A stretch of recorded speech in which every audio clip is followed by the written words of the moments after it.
Please Aryan ভাইয়া, আমার হাতটা ছাড়ো, আমার ব্যথা লাগছে তো। আরিয়ান আরো শক্ত করে মাইশার হাত ধরল। মাইশা ব্যথা পেয়ে ঠুকরে কেঁদে উঠল। কাঁদো কাঁদো স্বরে আরিয়ানকে বলল। প্লিজ ভাইয়া, আমার হাতটা ছেড়ে দাও না, আমার খুব ব্যথা লাগছে। আরিয়ান মাইশাকে ওয়ালের সাথে চেপে ধরে বলল। তোর অনেক সাহস বেড়ে গেছে তাই না? খুব পাকনা গজিয়েছে তোর। অশ্রু মিশ্রিত চোখে ভ্যাবলা ক্লান্তের মতো ফ্যাল ফ্যাল করে আরিয়ানের দিকে তাকিয়ে আছে মাইশা। মাইশা বুঝতে পারছে না আরিয়ান ওর সাথে এমন ব্যবহার করছে কেন। মাইশা নিজেকে ছাড়ানোর অনেক চেষ্টা করলো, কিন্তু পারল না। শেষে কিছুটা চিল্লিয়ে মাইশা আরিয়ানকে বলল। তুমি আমার সাথে এরকম ব্যবহার করছো কেন বলো তো? কি করেছি আমি? আরিয়ান অগ্নি দৃষ্টি নিয়ে মাইশার গাল দুটো চেপে ধরে বলল। চুপ, একদম চুপ। আমার সাথে একদম আওয়াজ তুলে কথা বলবি না। কি করেছিস তুই? না, তুই আমার পিএ। তোর যত কাজ আর কথা শুধুমাত্র আমার সাথে। ম্যানেজারের সাথে তোর এত কথা কিসের রে? তোমার বিয়ে হয়েছে বলে কি তুমি আমার মাথা কিনে নিয়েছো? আমার কি কারোর সঙ্গে কথা থাকতে পারে না? আরিয়ান অগ্নি মূর্তি ধারণ করে মাইশাকে বলল। এই, তোকে আমি নিষেধ করেছি না এই অফিসের কোনো স্টাফের সাথে কথা না বলতে? তুই আমার কথা অমান্য করলি কেন বল? তুই কি ভুলে গেছিস তুই কোন পরিবারের মেয়ে? মাইশার প্রচণ্ড পরিমাণে বিরক্ত লাগছে আরিয়ানের এই ব্যবহারে আর কথাগুলোতে। আরিয়ান সবসময় অপরাজিতার প্রতি একটা অধিকার ফলাতে চায়। আরিয়ান এমনিতেই অনেক গম্ভীর টাইপের, সবার কাছে ভালো আর ভদ্র হলেও মাইশার কাছে যেন একটা আতঙ্ক। সব সময় মাইশাকে শাসনের উপরে রাখে আরিয়ান। সেই ছোটবেলা থেকেই আরিয়ান মাইশার সাথে এমন করে। মাইশা আরিয়ানের ফুফাতো বোন। মাইশার বাবা আর মা দুজনেই ছোটবেলায় মারা গেছে। হঠাৎ করে মাইশার বাবা, তাই আরিয়ানের বাবা আজমত সাহেব মাইশাকে কোথাও যেতে দেননি, নিজের বাড়িতেই রেখে দিয়েছিলেন। তাই ওর বাবা আর মা মারা যাবার পর থেকেই মাইশা তার মামা আজমত সাহেবের বাড়িতেই থাকে আর তাদের অফিসেই চাকরি করে। কারণ মাইশার এইভাবে মামা আর মামির উপরে বসে খেতে তার বিবেকে খুব বাধে। তাই তার মামা প্রাইভেট অ্যাসিস্ট্যান্টের পোস্টটা মাইশাকে দিয়েছিল। তার মামার বয়স হয়ে যাওয়াতে অফিসের সমস্ত দায়িত্ব ও তার ছেলে আরিয়ানকে বুঝিয়ে দিয়েছে। আরিয়ান এখন মাইশাকে যেন তার প্রাইভেট অ্যাসিস্ট্যান্ট নয়, তার প্রাইভেট সম্পত্তি মনে করে। আরিয়ান সবসময় মাইশার সব ব্যাপার নিয়ে একটু বেশিই বাড়াবাড়ি করে, যা একদমই পছন্দ নয় মাইশার। কই, মাইশা তো কখনো ওর কোনো ব্যাপারে নাক গলায় না, তাহলে আরিয়ান কেন মাইশার সব ব্যাপারে নাক গলাতে আসে? মাইশা খুব স্বাধীন চেতা মনের একটা মেয়ে, স্বাধীনভাবে নিজের জীবনটাকে উপভোগ করতে চায়, কিন্তু সেই স্বাধীনতায় হস্তক্ষেপ করে আরিয়ান। আজকে আরিয়ানের এই বাড়াবাড়িটা একদমই সহ্য হচ্ছে না মাইশার কাছে। আজকে আরিয়ানের বাড়াবাড়িটা একদম মাত্রাতিরিক্ত হয়ে গেছে মাইশার কাছে। মাইশা একবার ভেবেছিল এখান থেকে চলে যাবে, কিন্তু কোথায় যাবে? তার যে আর যাবার কোনো জায়গা নেই। আর তাছাড়াও তার মামা আর মামি তাকে অনেক ভালোবাসে, তাদেরকে ছেড়ে যেতেও ইচ্ছে করে না। কিন্তু আর কতদিন সহ্য করবে মাইশা? কি মনে করে কি সে নিজেকে? তাদের বাড়িতে থাকে বলে সে যা ইচ্ছে তাই করবে? মাইশা কিছুটা সাহস নিয়ে রাগ দেখিয়ে আরিয়ানকে বলল। আরিয়ান ভাইয়া, তোমার সমস্যাটা কি? তুমি কেন এরকম করো আমার সাথে? আরিয়ান দাঁতে দাঁত চেপে মাইশাকে বলল। তুই আমার কাছে কৈফিয়ত চাচ্ছিস? তোর সাহস কি করে হয় এই আরিয়ান চৌধুরীকে প্রশ্ন করার? তুই কি ভুলে গেছিস আমি তোর বস? আর একটা কথাও না বলে এখন বাসায় চল, তারপর ওই ম্যানেজারকে আমি দেখে নিচ্ছি। এই বলে আরিয়ান মাইশার হাতটা আবার শক্ত করে ধরল। মাইশা আর নিজেকে সংযত রাখতে পারল না। এক ঝটকায় আরিয়ানের হাত থেকে নিজের হাত সরিয়ে নিয়ে বলল। দেখো আরিয়ান ভাইয়া, এই বাড়াবাড়িগুলো কিন্তু আমার একদমই ভালো লাগছে না। আমি যাব না তোমার সাথে, তুমি চলে যাও, আমি একাই বাসায় চলে যেতে পারবো। আর আমি একটা কথা বুঝতে পারছি না, তুমি কেন শুধু শুধু রিয়াদ ভাইয়ের উপর ক্ষেপে আছো? উনি এমন কি করেছে? আরিয়ান মাইশাকে জোরে একটা ধমক দিয়ে বলল। চুপ, আর একটা কথাও বলবি না। খুব সাহস বেড়ে গেছে তোর না? আজকে বাসায় চল। এই বলে আরিয়ান অফিস থেকে হাত ধরে টেনে নিয়ে মাইশাকে গাড়িতে বসালো। আরিয়ানের রাগে যেন গা ফেটে যাচ্ছে। মাইশাকে অনেকবার নিষেধ করেছিল কোনো ছেলের সাথে কথা না বলতে। কোনো ছেলের সাথে মাইশাকে একদম সহ্য করতে পারে না আরিয়ান। সিসি ক্যামেরায় মাইশাকে ম্যানেজারের সাথে হেসে হেসে কথা বলতে দেখে আরিয়ানের মাথায় রক্ত উঠে গিয়েছিল। আরিয়ানের সাথেও তো এত সুন্দর করে হেসে কখনো কথা বলে না মাইশা। আরিয়ান দেখতে তো কোনো দিক থেকে খারাপ নয়, দেখতে যেমন সুন্দর তেমন স্মার্ট। লম্বা 6 ফুটের উপরে, ছোট করে চাপ দাড়ি রাখা, সুঠাম দেহ, সুন্দর করে কাটিং আর জেল দেওয়া চুল, কথা বলা, ভাবভঙ্গি, হাঁটা চলার স্টাইল যে কোনো মেয়েরই নজর কাড়বে। এক কথায় বলতে গেলে যে কোনো মেয়ে প্রথম দেখাতেই ক্রাশ খাবে। কিন্তু সেই দিকে কোনো ভ্রুক্ষেপ নেই আরিয়ানের। আরিয়ানের ভালো লাগা, আকর্ষণ সব কিছু মাইশাকে ঘিরে। কেমন একটা অজানা টান আর অনুভূতি কাজ করে মাইশার জন্য আরিয়ানের মনে। আরিয়ান মাইশাকে বারবার করে নিষেধ করেছিল কোনো ছেলের সাথে কথা না বলতে, কিন্তু মাইশা আরিয়ানের নিষেধ অমান্য করে। ম্যানেজারের সাথে মাইশাকে এত হাসাহাসি করে কথা বলতে দেখে যেন সরাসরি আরিয়ানের কলিজায় গিয়ে লাগলো। এই দৃশ্য সহ্য করতে না পেরেই মাইশার সাথে এমন ব্যবহার করেছে আরিয়ান। মাইশাকে গাড়িতে উঠিয়ে জোরে জোরে গাড়ি ড্রাইভ করতে লাগলো আরিয়ান। আরিয়ানের এত জোরে গাড়ি ড্রাইভ করতে দেখে মাইশা ভয় পেয়ে গেল। মাইশা আরিয়ানকে বলল, প্লিজ আরিয়ান ভাইয়া, আস্তে গাড়ি চালাও, আমার খুব ভয় লাগছে। মাইশার কোনো কথাই কানে নিল না আরিয়ান। মাইশা ভয় পেয়ে আরিয়ানের হাত চেপে ধরল। হঠাৎ আরিয়ান জোরে গাড়িটা ব্রেক করলো। মাইশা তাল সামলাতে না পেরে মিরর গ্লাসের সঙ্গে ওর কপালে বাড়ি খেতে নিচ্ছিল। তখনই আরিয়ান ওর কপালের সামনে হাত রাখলো। মাইশা ভয়ে চোখ বন্ধ করে আছে। খুব মায়াবী লাগছিল ওর মুখটা দেখতে। ওর মুখে কিছুটা বিরক্তির ছাপও স্পষ্ট। হঠাৎ ধাক্কা লাগার কারণে কিছুটা চুল কপালের উপরে এসে এলোমেলোভাবে ছড়িয়ে পড়েছে। সব মিলিয়ে মাইশাকে খুব সুন্দর লাগছে দেখতে। আরিয়ান এক দৃষ্টিতে মাইশার দিকে তাকিয়ে আছে। মাইশার সেই দিকে কোনো খেয়াল নেই। ওর দৃষ্টি সামনের দিকে স্থির। কেউ কোনো কথা বলছে না। ওদের মধ্যে পিনপতন নীরবতা। হঠাৎ মাইশার ফোনটা বেজে উঠল। মাইশা ফোন বের করে সঙ্গে সঙ্গে সাইলেন্ট করে দিল। বারবার কেউ মাইশাকে ফোন দিচ্ছে আর মাইশা বারবার সাইলেন্ট করে দিচ্ছে। মাইশা যেন ফোনটা রিসিভ করতে চেয়েও রিসিভ করতে পারছে না আরিয়ানের ভয়ে। হঠাৎ করে আরিয়ান মাইশার হাত থেকে ফোনটা টান দিয়ে নিয়ে ফোনের দিকে তাকিয়ে দেখলো ম্যানেজার রিয়াদ বারবার ওকে ফোন দিচ্ছে। রাগে আরিয়ানের চোখ দুটো লাল হয়ে গেল। সঙ্গে সঙ্গে আরিয়ান মাইশার ফোন থেকে সিমটা খুলে ভেঙে ফেলল। মাইশা সঙ্গে সঙ্গে চিল্লিয়ে বলে উঠল, এটা তুমি কি করলে? আমার সিমটা ভেঙে ফেললে কেন? আরিয়ান অগ্নি দৃষ্টি নিয়ে তাকালো মাইশার দিকে। ওর চোখ দিয়ে যেন আগুন ঝরছে। ওই আগুনে যেন মাইশাকে এখনই ও পুড়িয়ে মারবে।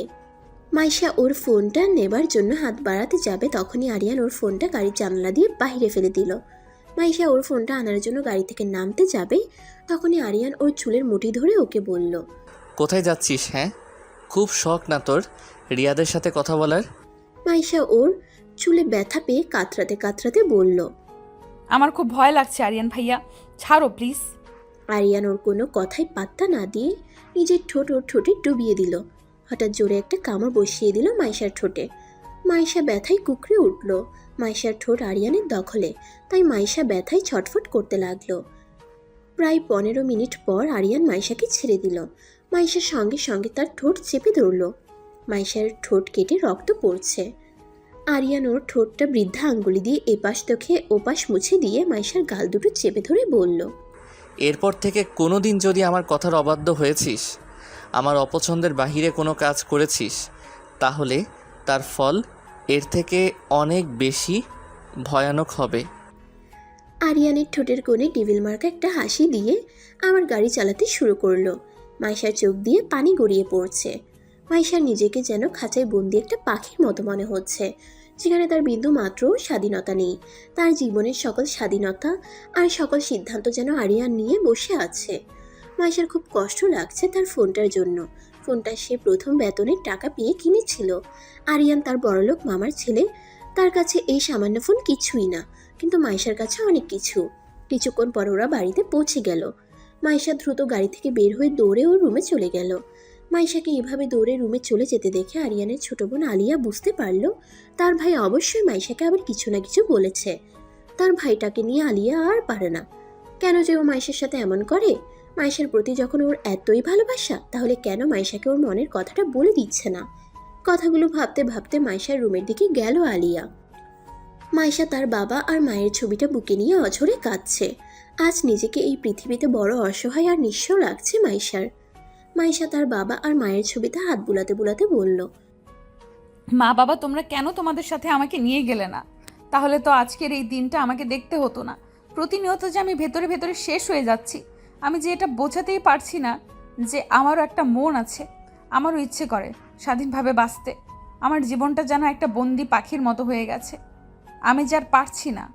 কথাগুলো বলছে আর মাইশার চোখ দিয়ে অঝরে অশ্রু ধরা ঝরে পড়ছে। তখনই আলিয়ার আগমন ঘটল। আলিয়া মাইশার কাঁধে হাত রাখল। মাইশা সঙ্গে সঙ্গে নিজের চোখের পানিটা মুছে নিল। আলিয়া মাইশাকে ওর দিকে ঘুরিয়ে বলল, মাইশা, ভাইয়া তোকে আজকেও বকাবকি করেছে তাই না? মাইশা আলিয়াকে জড়িয়ে ধরে কেঁদে দিল। এই বাড়িতে একটা মাত্র আলিয়ার সাথে মাইশা একটু মন খুলে কথা বলতে পারে, নিজের মনের কষ্টটা একটু হলেও শেয়ার করতে পারে। আলিয়া মাইশার চোখের পানিটা মুছিয়ে দিয়ে বলল, কি হয়েছে মাইশা, বল তো আমাকে। ভাইয়া কি আজকেও তোকে অনেক বকেছে? মাইশা কান্নারত কণ্ঠে বলল, শুধু কি বকা, আজকে আরিয়ান ভাইয়া তো আমার গায়ে হাত পর্যন্ত তুলেছে। আচ্ছা আলিয়া, আমি তোদের বাসায় আছি বলেই কি আরিয়ান ভাইয়া আমার সাথে যা ইচ্ছা তাই করবে? এভাবে বলিস না মাইশা, তুই ভুল ভাবছিস ভাইয়াকে। ভাইয়া যা করে তোর ভালোর জন্যই করে, তুই একদিন না একদিন ঠিক বুঝতে পারবি। মাইশা কিছুটা রাগ নিয়ে আলিয়াকে বলল, এমন ভালো আমার দরকার নেই আলিয়া, যেখানে কোনো স্বাধীনতা থাকে না, মানুষের কোনো মূল্যায়ন থাকে না, যেভাবে ইচ্ছা তার সাথে খারাপ ব্যবহার করে, সেই ভালোর আমার কোনো প্রয়োজন নেই আলিয়া। হঠাৎ কিছু ভেঙে যাওয়ার আওয়াজ আসে মাইশার ঘরের সামনে থেকে। ওরা মাইশার ঘরের সামনে এগিয়ে গিয়ে দেখলো একটা ফুলদানি মাইশার ঘরের সামনে ভেঙে টুকরো টুকরো হয়ে পড়ে আছে। আলিয়া বুঝতে পারলো তার ভাই অবশ্যই এতক্ষণ এখানে দাঁড়িয়ে দাঁড়িয়ে ওদের কথা শুনছিল। মাইশার কথাগুলো আরিয়ান সহ্য করতে না পেরে তার রাগটা এই ফুলদানির উপর ছেড়েছে। মাইশা ফুলদানিটার দিকে চোখ বড় বড় করে তাকিয়ে আছে। এটা তো সেই ফুলদানিটা যেটা কিছুদিন আগে রিয়াদ তাকে গিফট করেছিল। আরিয়ান এই ফুলদানিটাকেও ছাড়ল না। এই ফুলদানিটা কী দোষ করেছিল? এই ফুলদানিটা খুব পছন্দের ছিল মাইশার। আরিয়ান তার পছন্দের জিনিসগুলো সব এক এক করে নষ্ট করে দিচ্ছে। তখন ফোন, আর এখন এই ফুলদানি। আরিয়ান আর কতই এভাবে অত্যাচার করবে তার উপরে? আরিয়ান রাগে গজগজ করতে করতে রুমের এপাশ থেকে ওপাশ হাঁটছে। আরিয়ানের ইচ্ছা করছিল সব ভেঙে চুরে চুরমার করে দিতে। আরিয়ান রাগে কটমট করতে করতে বলল, খুব শখ না তোর অন্যের দেয়া জিনিস খুব সুন্দর করে নিজের কাছে সাজিয়ে রাখার? তোর শখের জিনিসটা তো ভেঙে গেল। এইভাবে সব কিছু ভেঙে চুরে চুরমার করে দেব আমি ছাড়া তোর জীবনে অন্য কোনো কিছু প্রাধান্য পেতেই পারে না। মুক্তি চাস না তুই আমার কাছ থেকে? রিয়াদ আরও বেশ কয়েকবার মাইশার ফোনে কল দিল, কিন্তু কিছুতেই মাইশার ফোনে কল ঢোকাতে পারছে না রিয়াদ এক বুক হতাশা নিয়ে মনে মনে আওড়ালো, কেন যে মাইশা নিজের ফোনটা বন্ধ করে রেখেছে বুঝতে পারছি না। আমার যে মাইশার সাথে কথা বলা ছাড়া মোটেও ভালো লাগছে না, কেমন যেন পাগল পাগল লাগছে নিজের কাছে। মাইশা কি ওর মনের কথা বোঝে না? যত দ্রুত সম্ভব মাইশাকে ওর মনের কথা বলে দিতে হবে। ঠোঁটের কোণে খুব ব্যথা করছে মাইশা আয়নার সামনে দাঁড়িয়ে দেখলো ওর ঠোঁটটা অনেকটা ফুলে গেছে। মাইশা একটা মলম বের করে ওর ঠোঁটে লাগিয়ে দিল। টপ করে 2 ফোঁটা চোখের পানি গড়িয়ে পড়লো মাইশার চোখ থেকে। মাইশা নিজ মনে ভাবছে কবে তার মুক্তি মিলবে এখান থেকে। এদিকে আরিয়ানের রাগ কমে যেতেই কেমন যেন একটা খারাপ লাগা কাজ করছে আরিয়ানের মনের মধ্যে। আজকে মাইশার সাথে ও অনেক বেশি রাফ বিহেভ করে ফেলেছে। আরিয়ানের উচিত ছিল নিজের রাগটাকে কিছুটা কন্ট্রোলে রাখার, কিন্তু কি করবে? আরিয়ানের রাগের মধ্যে লুকিয়ে থাকা ভালোবাসাটা যে মাইশা বুঝতেই চায় না।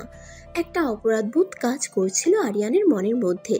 কিভাবে যে মাইশার কাছে সরি বলবে বুঝতে পারছে না আরিয়ান, কিন্তু যেভাবেই হোক আরিয়ানকে মাইশার কাছে সরি বলতেই হবে, তা না হলে আরিয়ান শান্তি পাচ্ছে না।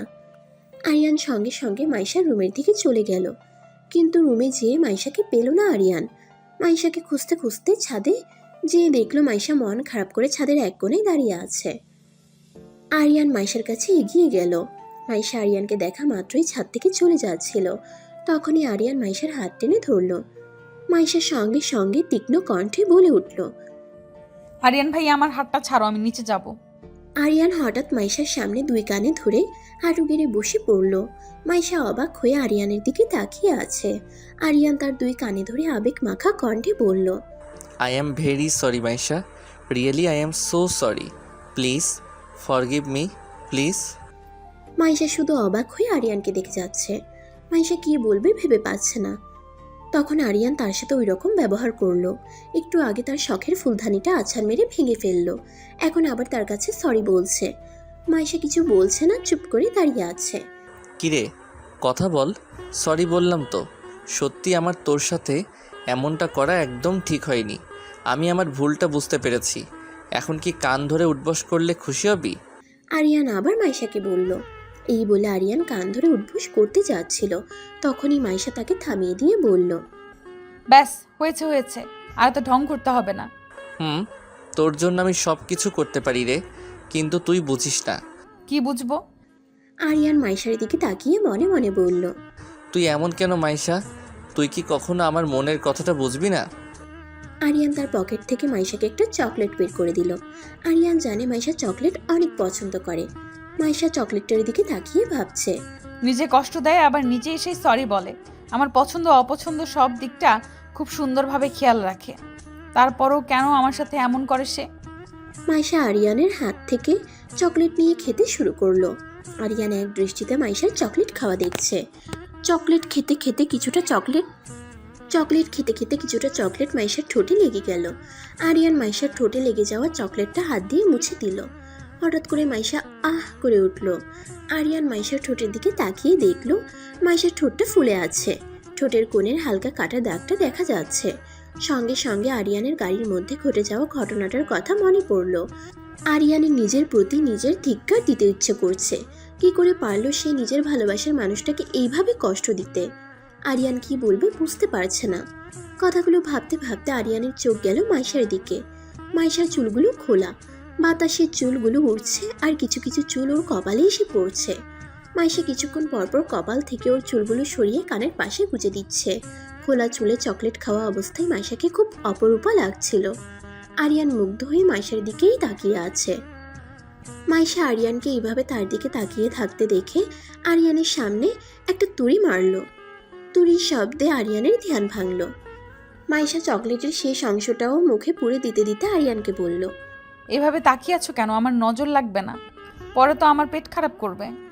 আরিয়ান মনে মনে বলল, তোমার উপর আমার নজর তো সেই কবেই লেগে গেছে। সেই নজর আর কোনো দিনও সরবে না। বেশ কিছুক্ষণ পর আরিয়ান আর মাইশা ছাদ থেকে নিচে নেমে গেল। ছাদ থেকে নেমে মাইশা তার মামিকে রান্নাঘরে হেল্প করতে গেল। আলিয়া লেখাপড়া করে, তাই তার মাকে তেমন হেল্প করতে পারে না। আর মাইশা তো অফিস নিয়েই ব্যস্ত থাকে, তার মামিকে তেমন একটা হেল্প করা হয় না। তার মামি সারাদিন ঘরের সমস্ত কাজ করে, তাই মাইশা যতটুকু সময় পায় মামিকে কাজে হেল্প করে। আজও তার অন্যথা হলো না। এদিকে আরিয়ান তার ঘরে চেয়ারে হেলান দিয়ে বসে ভাবছে, যত দ্রুত সম্ভব রিয়াদকে অফিস থেকে বের করে দিতে হবে। রিয়াদকে কিছুতেই মাইশার কাছাকাছি ঘেঁষতে দেওয়া যাবে না। বাবার সাথে এই বিষয়ে আজকে কথা বলতে হবে। রাত্রের বেলা খেতে বসে আরিয়ান তার বাবাকে কথায় কথায় বলল, বাবা, তোমার সাথে অফিসের বিষয়ে আমার একটা কথা ছিল। আরিয়ানের বাবা আমজাদ সাহেব এক লোকমা মুখে নিতে নিতে আরিয়ানকে বলল, কি কথা? কোনো সমস্যা হয়ে গেছে নাকি অফিসে? না, আসলে আমি ভাবছিলাম অফিস থেকে কিছু পুরাতন লোককে ছাঁটাই করে নতুন কিছু লোক নেব। কেন? ওরা কি দোষ করছে? নতুন লোক নিলে অফিসের কাজকর্ম আরও আপডেট হবে, তাই। না রিয়ান, ওরা সবাই আমার অনেক বিশ্বস্ত লোক। আর বিশ্বস্ত লোক যে কাজটা খুব আন্তরিকভাবেই করবে, নতুন লোকগুলো সেইভাবে করবে না। আরিয়ানের বাবার কথা শুনে আরিয়ানের প্ল্যানিংটা একদম ভেস্তে গেল। আরিয়ান তো ভেবেছিল এই সুযোগে তাদের ম্যানেজার রিয়াদকে অফিস থেকে ছাঁটাই করে দিয়ে নতুন ম্যানেজার রাখবে, কিন্তু সেটা আর হলো না। আমজাদ সাহেব আরিয়ানকে সব দায়িত্ব বুঝিয়ে দিলেও অফিসের ব্যাপারে কোনো সিদ্ধান্ত নেবার আগে আমজাদ সাহেবকে জানাতে বলেছে, তাই ব্যাপারটা জানাতে হয়েছিল আরিয়ানকে, তা না হলে নিজেই রিয়াদকে অফিস থেকে বের করে দিত। মাইশা আরিয়ানের কথা শুনে ঠিকই বুঝতে পারলো আরিয়ান ঠিক কাকে মিন করছিল অফিস থেকে ছাঁটাই করার ব্যাপারে, কিন্তু মাইশা ভেবে পায় না আরিয়ান কেন রিয়াদের উপর এত রেগে আছে। রিয়াদ তো যথেষ্ট ভালো আর মার্জিত একটা ছেলে, খুব চুপচাপ আর কাজেও অনেক দক্ষ। আরিয়ানের তো রিয়াদের উপর অনেক খুশি হবার কথা, কিন্তু তা না করে উল্টো রিয়াদের উপর আরিয়ান কেন এত ক্ষেপে আছে সেটাই মাইশা বুঝতে পারছে না। খাওয়া শেষ করে মাইশা নিজের রুমের দিকে যেতে নিবে, তখনই আরিয়ান তাকে পেছন থেকে ডাক দিয়ে ওর কাছে এসে একটা প্যাকেট ওর হাতে ধরিয়ে দিয়ে বলল, এই নে, এই প্যাকেটে কিছু ওষুধ আছে। ওষুধগুলো খেয়ে নিস, ঠোঁটের ব্যথাটা কমে যাবে। মাইশা প্যাকেটটা আরিয়ানের হাতেই আবার ফিরিয়ে দিয়ে বলল, না আরিয়ান ভাইয়া, তোমার ওষুধ আমার লাগবে না, আমার ব্যথা এমনিতেই ভালো হয়ে যাবে। আরিয়ান মাইশাকে একটা ধমক দিয়ে বলল, চুপ, কোনো কথা বলবি না, যা বলছি সেটা কর। কথাটা বলে আরিয়ান মাইশার হাতে ওষুধের প্যাকেটটা দিয়ে চলে গেল। মাইশা প্যাকেটের দিকে তাকিয়ে একটা ভেঙচি কেটে মনে মনে আওড়ালো। ব্যথা দিয়ে এখন আবার ভালোবাসা দেখাতে এসেছে। রিয়াদের কিছুই ভালো লাগছে না, ও যেন ভিতরে ভিতরে ছটফট করে মরছে। মাইশার সাথে কথা বলতে পারলে হয়তোবা রিয়াদের মনটা কিছুটা শান্ত হতো। এর মধ্যে বেশ কয়েকবার রিয়াদ মাইশার ফোনে কল দিয়েছিল, কিন্তু মাইশার ফোনে কল ঢুকছেই না। রিয়াদের ছটফটানি ক্রমশ বেড়েই চলেছে। রিয়াদ এখন শুধু সকাল হবার অপেক্ষা করছে, কখন সকাল হবে, কখন মাইশাকে এক নজর দেখবে আর ওর সাথে মন ভরে কথা বলবে। আজকের রাতটা যেন রিয়াদের কাছে খুব বড় মনে হচ্ছে, তার অপেক্ষার প্রহর যেন শেষ হতেই চায় না। পরদিন সকালে রিয়াদ অফিসে গিয়ে মাইশার জন্য অপেক্ষা করছিল। মাইশা এখনো অফিসে আসেনি। রিয়াদ কিছুক্ষণ পরপর পর্যবেক্ষণ করছে মাইশা এসেছে কিনা। কিছুক্ষণ পর রিয়াদ তার কাঙ্ক্ষিত ব্যক্তিটাকে দেখতে পেয়ে তার ঠোঁটের কোণে একটা স্বস্তির হাসি ফুটে উঠল। মাইশা তার কেবিনে ঢুকতেই রিয়াদ এসে তাকে বলল, তোমার ফোন বন্ধ ছিল কেন গতকালকে মাইশা? তোমাকে কতবার ফোন দিয়েছি জানো তুমি? মাইশা কিছুটা রাগ নিয়ে মনে মনে বলল, ফোন পাবেন কি করে?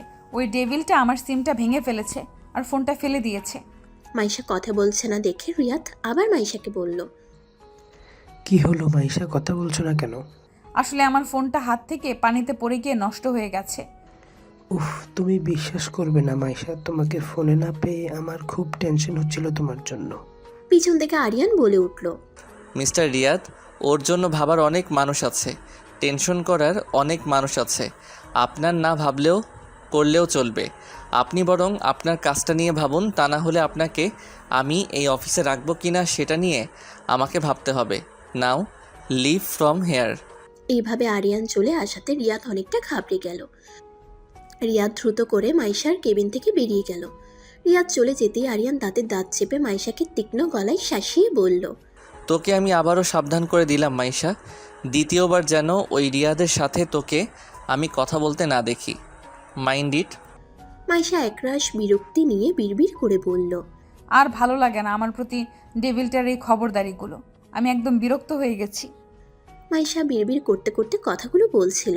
তখনই একটা পিয়ন এসে রেপিং করা একটা বক্স মাইশার টেবিলে রেখে বলল, ম্যাডাম, এটা আপনার জন্য একজন পাঠিয়েছে। মাইশা কিছুটা অবাক হয়ে পিয়নকে জিজ্ঞেস করলো, এটা কে পাঠিয়েছে? আমি জানি না ম্যাডাম, একটা লোক এসে এটা আমার হাতে দিয়ে আপনাকে দেওয়ার কথা বললো। মাইশা বুঝতে পারছে না এটা কি আর কেই বা পাঠালো।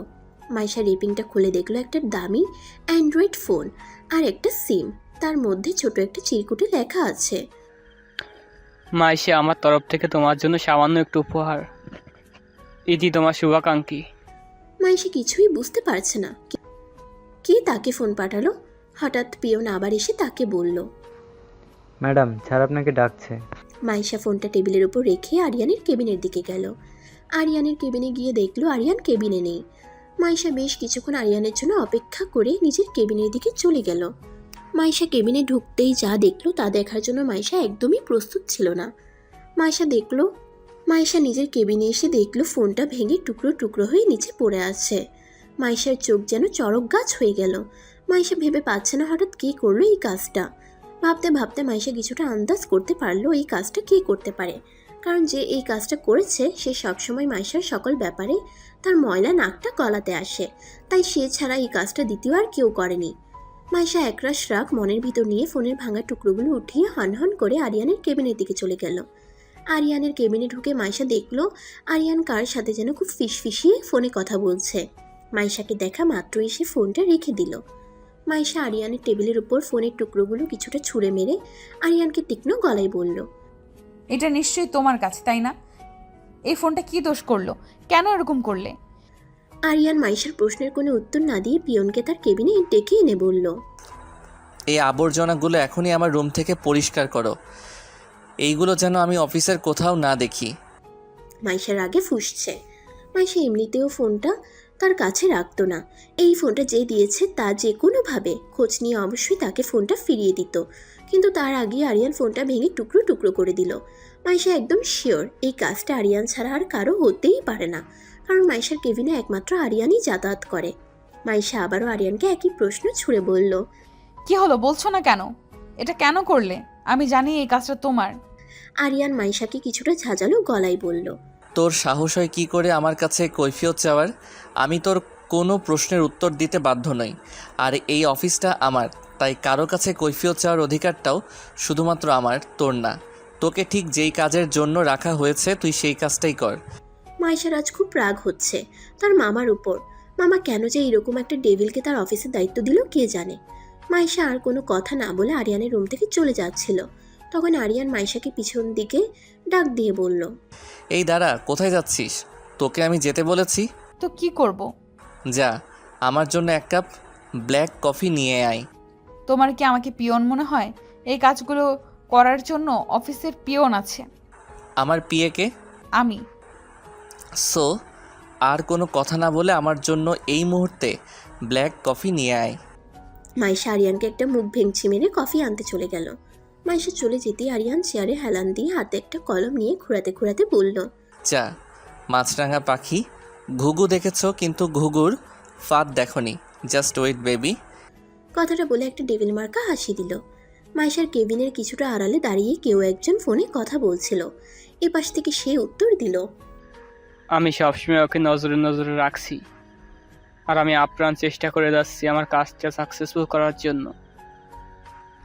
যত দ্রুত সম্ভব আমি আপনাকে ভালো একটা রেজাল্ট জানাবো। ওপাশ থেকে কিছু বলার পর আবার উত্তর দিল। আমার পথে তো একজনই বাধা হয়ে দাঁড়াই, তা না হলে কবেই এই কাজটা শেষ করে ফেলতাম। ওকে আয়ত্ত করা আমার কোনো ব্যাপারই ছিল না। ও প্রান্ত থেকে কিছু বলার পর সে আবার উত্তর দিল। না না, ওকে কিছু করা যাবে না, করলে অনেক বড় ঝামেলা হতে পারে। আপনি আমাকে আরেকটু সময় দিন প্লিজ। ওপাশ থেকে ফোন কেটে দিতেই সে তার হাত যুগল মুষ্টিবদ্ধ করে রাগান্বিত হয়ে বলল। কতদিন তুই ওকে আমার কাছ থেকে সেভ করবি আমিও দেখব। আমার তো এই মিশনটা সাকসেসফুল করতেই হবে। তার জন্য আমার যা যা করতে হয় আমি সবই করব, শুধু সঠিক সময়ের অপেক্ষায়। কথাগুলো বলেই সে আপন মনে হাসতে লাগলো। কিছুক্ষণ পর মাইশা এক কাপ কফি বানিয়ে এনে আরিয়ানের হাতে দিল। আরিয়ান কফিতে এক চুমুক দিয়েই নাক মুখ খিচে মাইশাকে বলল। এটা কোনো কফি বানিয়েছিস নাকি নিম পাতার রস নিয়ে এসেছিস? কোনটা? তোকে তো ব্ল্যাক কফি না দিয়ে তোকে তো করল্লার জুস খাওয়ানো উচিত, আল্লাহর বাচ্চা। আরিয়ান কফিটা বাস্কেটে ফেলে দিয়ে মাইশাকে বলল। যা, আবার আমার জন্য কি সুন্দর করে ব্ল্যাক কফি বানিয়ে নিয়ে আয়। এবার যদি ভালো না হয় ডাইরেক্ট তোর মাথায় ঢালবো। মাইশার তো রাগে গায়ের ভিতর হিড়হিড় করছে। মাইশা বুঝতে পারছে আরিয়ান ইচ্ছে করে তার সাথে এমন করছে। আরিয়ানকে শালা কুত্তা বিলাই আইলা কোথাকার বলে মনে মনে আরো অনেক গালাগালি দিতে দিতে আরিয়ানের হাত থেকে কফির মগটা এক ঝটকায় টান দিয়ে চলে গেল। মাইশা চলে যেতেই আরিয়ান একটু মুচকি হেসে বলল। উফ, মাছরাঙা পাখি, তোমাকে রাগলে যে কি কিউট লাগে তা তুমি নিজেও জানো না। একদম আমার কলিজায় এসে ধাক্কা লাগে। হঠাৎ আরিয়ানের ফোনটা বেজে উঠল। আরিয়ান ফোন রিসিভ করেই বলে উঠল। কাজটা কতদূর আগালো? আপনি কোনো চিন্তা করবেন না স্যার, কাজ প্রায় অনেক দূর এগিয়ে গেছে। গুড। খুব সতর্কভাবে কাজটা করতে হবে, এতটুকু যেন ফাঁক ফোকর না থাকে। এমনভাবে কাজটা করবে কেউ যেন কিছুই বুঝতে না পারে, ঠিক আছে? আরিয়ান ফোনটা রেখে পকেটে হাত দিয়ে শীষ বাজাতে বাজাতে বিড়বিড় করে বলতে লাগলো। তুই এমন জায়গায় হাত বাড়িয়েছিস, তোর যে এর পরিণতি কি হবে তা তুই নিজেও জানিস না। তোর মতো বেঈমানের জন্য কঠিন থেকে কঠিনতর শাস্তি অপেক্ষা করছে। মাইশা আবার কফি বানিয়ে এনে আরিয়ানের হাতে দিল। আরিয়ান কফিতে চুমুক দিয়ে বলল। গুড গার্ল, এবার কফিটা একদম ঠিক হয়েছে। তারপর আরিয়ান তার কেবিনের একটা আলমারি দেখিয়ে বলল। যা, ওই আলমারিতে কিছু ফাইল রাখা আছে, বের কর। মাইশা আলমারি থেকে ফাইলগুলো বের করে আরিয়ানের টেবিলের উপর রাখলো। এই কয়েকটা ফাইল 30 মিনিটের মধ্যে চেক করে আমাকে সাবমিট কর। কথাটা শুনে মাইশার চোখ যেন ছানাবড়া হয়ে গেল। ফাইলগুলোর দিকে তাকিয়ে মাইশা ভাবছে। এতগুলো ফাইলকেও কয়েকটা ফাইল বলছে? এতগুলো ফাইল চেক দিতে তো আমি 30 মিনিট নয়, আমি 3 ঘন্টাতেও পারবো না। আল্লাহর বাচ্চা, তুই এগুলো ইচ্ছে করে আমার সাথে করছিস তাই না? এতগুলো ফাইল আমি কি করে 30 মিনিটে শেষ করব? মাইশা আরিয়ানকে বলল। এতগুলো ফাইল আমি 30 মিনিটের মধ্যে শেষ করতে পারবো না, আমাকে আরও সময় দিতে হবে। যদি আর একটাও কথা বলিস তাহলে ফাইলের সংখ্যা বাড়বে আর টাইমের সংখ্যা কমবে। এবার ভেবে দেখ তুই কি করবি। মাইশা ফাইল নিয়ে নিজের কেবিনে যেতে নেবে তখনই আরিয়ান তাকে বলল। এই দাঁড়া, কোথায় যাচ্ছিস? আমার সামনে বসেই কাজটা কমপ্লিট করবি তুই। হ্যাঁ হ্যাঁ নয় হ্যাঁ।